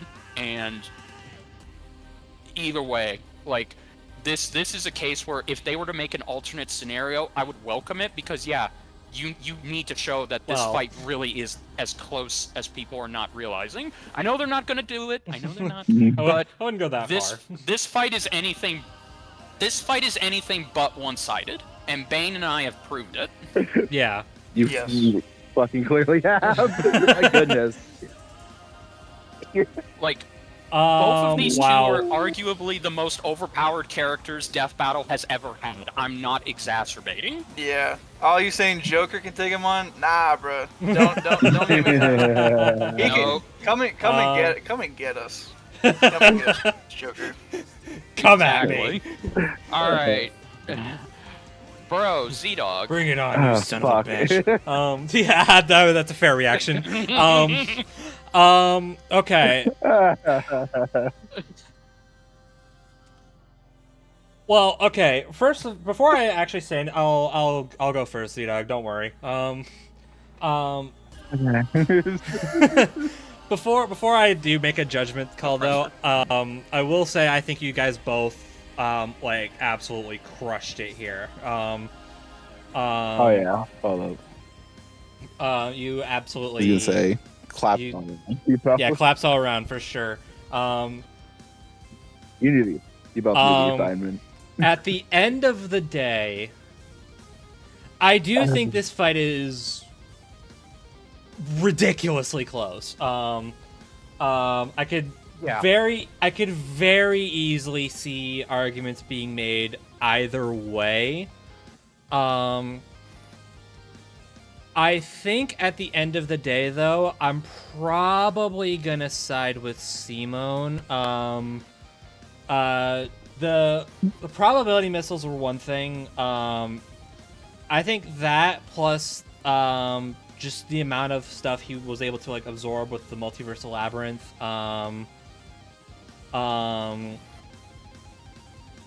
I think that's kind of a kicker. Also, okay, there's one question I did have. And I want to ask Bang this because it's kind of asking about like what can Kyle do against this. So I'm not saying the full name. Screw it. The big one, the big guy, the Super Gurren Lagann. Super Tengen Toppan Gurren Lagann. Yeah, that thing is gigantic. How is so? how does Kyle deal with something that big? As far as seeing and interacting with it, okay, this is definitely a very blanket answer, but DC breaks their own rules so many times with viewing these higher dimensional beings. Like, the entire Justice League have just watched, like, oh yeah, that's cool as shit. The quintessence have just fucking appeared to them, and they're like, Kyle has also viewed, like, hyperdimensional data within the bleed that would scramble a normal person's brain. So, I don't think he'd, like, lose his mind looking at Gurren Lagann. I don't agree with that. I don't agree with that. One thing people do bring up is the... No, that's my timer. What the fuck? One thing people do bring up is the plank length feat. Very hilarious. Some people have tried to use it to argue Kyle can grow himself bigger or shrink Gurren Lagann down. I think the former's fine, I guess. That might be a little bit of a suspension of disbelief. But the latter, I think, does not matter because he'll just grow back up again. Like, okay, sure. Gurren Lagann can reconstitute its size and summon those things whenever it wants. So let's say, hypothetically, Kyle does shrink him down to, let's say, Gurren Lagann. Simon will be able to reconstruct and bring back Super Taken Topa Gurren Lagann. I don't think that'll matter much. So... yeah, but if your question is, can Kyle fight that it, then yes, he can. Yeah. Yeah, Okay. He's not useless against those type of beings that dwarf and are the size of a universe. Yeah. Okay. Obviously, none are really have gotten as big as, like, Gurren. Oh, Darkseid kind of is by technicality, but that's... yeah. Yeah. And, like, as far, I think the bigger question is probably, like, does he have, like, the AoE to do it? You could argue this. Lanterns in scale, they aren't typically universal in that sense, but you do have feats like Mogo illuminating an entire, like, empty universe. Kyle in the DC Marvel crossover, like, channeled 2 universes worth of energy between Thanos and Parallax Hal through himself. Okay. So I don't think that's like a big issue. Yeah. Okay. Mm-hmm. Well, then basically just anything I said before, I'd probably say still stand on that. Yeah. So I'm gonna go with Simone, but I do think I do see enough of an argument to be made for Kyle. So. Yeah. But I think it's a tough one, but the probability missiles alone are probably just like a bit too much. And they like there's when they used it in the show, they were like, "Yep, that's what we did." Like there was no like asterisks to it. There wasn't any like I don't know, like there's not like, really like an asterisk to like Simone using the probability missiles over Kyle using the Orange Lantern, whatever. No. So, yeah, I think that is probably more likely to happen, and if those land, then that's probably GG's. So I want to say this. I believe, just real quick, I believe Kyle wouldn't die from those, but it would drain him because Kyle, again, there's a ticking clock here. Kyle still has a percent. Kyle's powers still can be diminished and absorbed, and he would have to finish the fight before he overexerts himself. Yeah, I think Simon can only really go up. Kyle can technically also go up, but not at the same rate. Because for Kyle, it feels more like he's going up when he's on the back foot. Like, sure, Kyle could put Simon on the back foot just because you could argue he's more powerful, but Simon goes up. Simon goes up a lot more easier in terms of like his evolution and his adaptation to that. He wouldn't become immune per se, but it's just like Kyle can't fist fight him to death. That's not gonna cut it. Right. No. Sure. Then again, neither can So- Simon, technically speaking, because Kyle will also like come back. So So basically how I'm hearing this is Simo's just gonna keep going up, whereas Kyle's just kind of like he's kind of going like up and down. Like Kyle is going to He's to in put a it roller another coaster. way. So to put it another way, just real quick, Simone again, one more time. Simone started off as third dimensional when he first left on his journey to go rescue Nia. Upon fighting the anti-spiral and after absorbing all of the other Simones in the multi-universal labyrinth, he was jumping up immensely in dimensional scaling. Like, he went from 3-dimensional to 6-dimensional, and then all the way to 11th dimensional by the end of the fight. He was on, if not greater than the anti-spiral, who was already capped at 11th dimensional. And Kyle would most likely be at 12th dimensional easily, but it's like Bane is saying, is that Kyle cannot go higher than that. Like, he's stuck at where he's at, whereas Simone can just grow and grow in his fighting, and he's already fought in people who are stronger than him more often than Kyle, and he's beaten them twice. Whereas recently, Kyle has lost to a foe greater than him, even when he had access to the White Lantern. For the record, he kind of jobbed. That makes me a bit sad. Because I by know like, it is. It's horrible. He But should have won, but yeah, it's It fucked was up. for the sake of the plot, because Yeah, it's not that's the all. story. That's always how it is. Yeah. you're- I almost want to discount that because it's just more proof DC loves to shaft their boy. Right, but it can be. But I can see Death Battle using it. So All right. yeah. So Yeah. all right. So that's that. Z-Dog, it's up to you, buddy. Oh gosh. Okay. There's one question I have, What's that? and I know we've had a lot of one last questions, but on Kyle's end, 'cause I remember in Ben Hal, like Hal was able to come back from like what was it? Gosh, Being erased. like yeah, he's coming back from being erased. Does Kyle have a similar Yes, thing like he that? does, Is he it kind does, of yeah.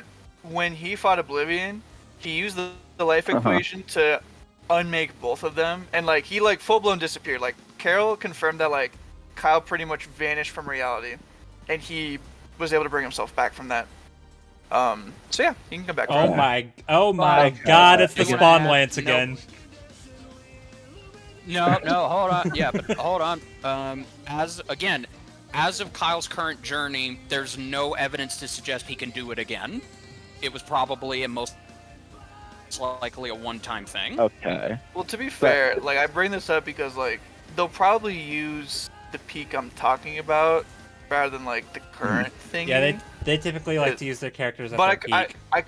I could be wrong. So like if you want to argue against it, then like you could.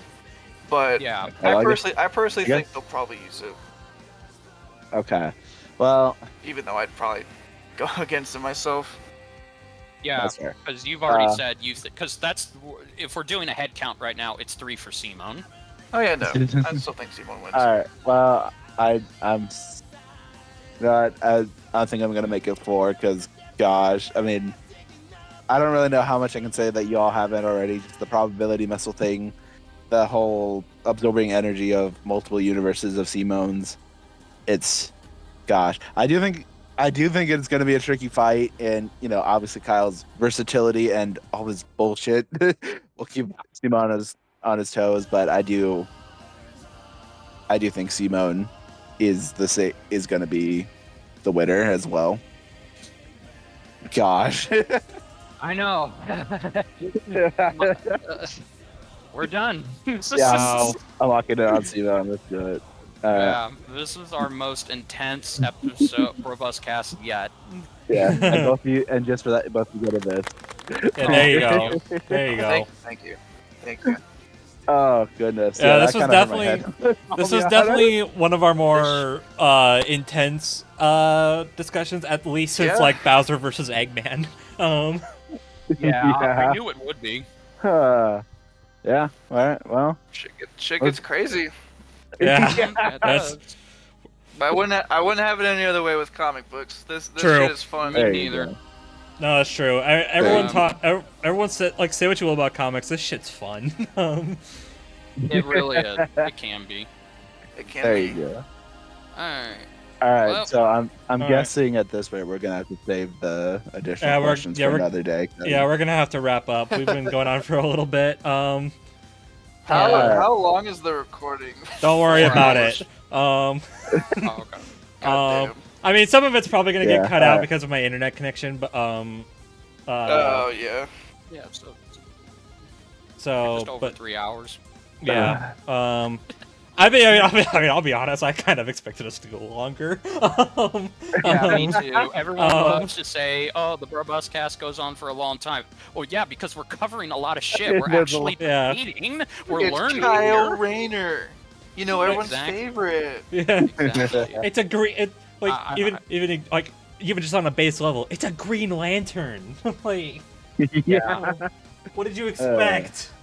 All right, but yeah, we should wrap this up. I guess we can, if we want to like rapid fire it real quick, like we did with Eve's. Then I guess we can do it real quick.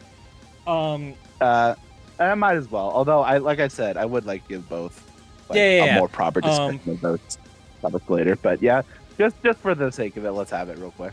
All right, so Bang, when we have guests on, usually we like to ask them a bunch of questions about like how they are as a death metal fan, but we don't really have a lot of time for that. So I'm just gonna have to I'm gonna need like rapid fire answers to these questions. So I mean they're typical questions, Okay. so don't worry about it. It's Of course. you know of course. like favorite episode, least favorite episode, most wanted. We also like to ask what your first episode was, like what your experience was, but just say first episode, and we'll just go with that. Yeah, and so then hopefully. only that one. So okay, What's your so? least favorite episode first. What is your least favorite episode? Ooh, least favorite episode. Oh fuck. I'm gonna have to go with Mario vs. Sonic 2 or BT vs. Shadow. Off on the first one, but understandable. Damn. I That's feel fair.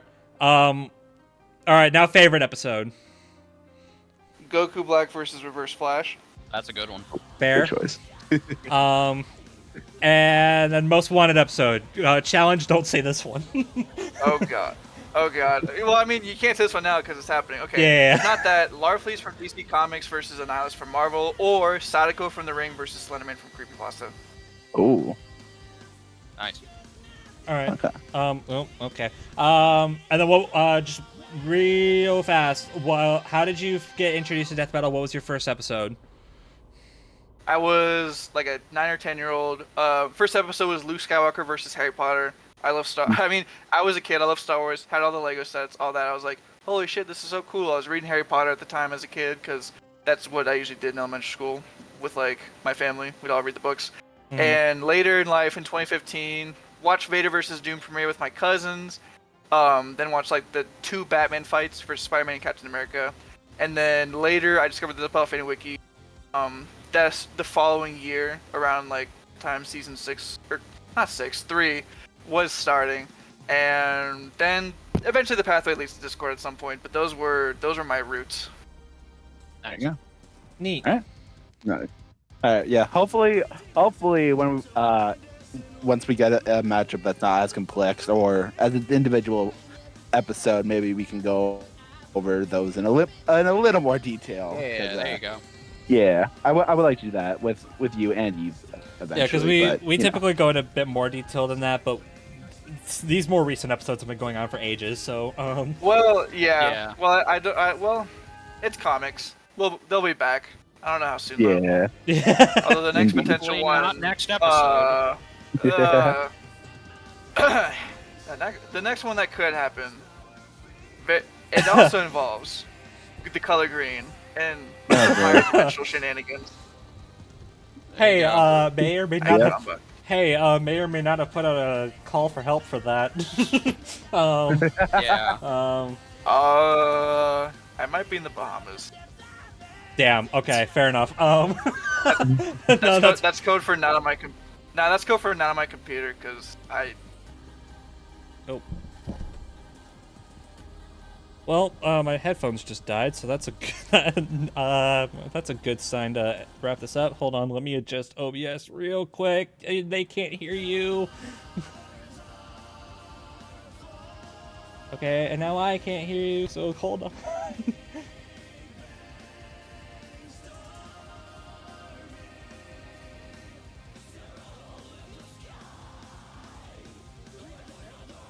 Okay. Well, Oh, there we go. All right. So let's end off now. Yeah, my Alright. my headphones literally Thanks- just died. thanks. If that wasn't a great enough way to end it. gosh. Thanks for having me on, guys. This was really Thank you fun. for being Yeah. on. Thanks Hope for you being enjoyed on. This was awesome. Yeah, This we was love amazing. having you, and yeah, we hope you enjoyed your time here. I did it very, very much. Would love to come back again down the line. Absolutely. Yeah. Absolutely. Yeah, feel Oh free. hell It's in yeah. Please yeah, do. if there's any matchup you are particularly invested in, let us know.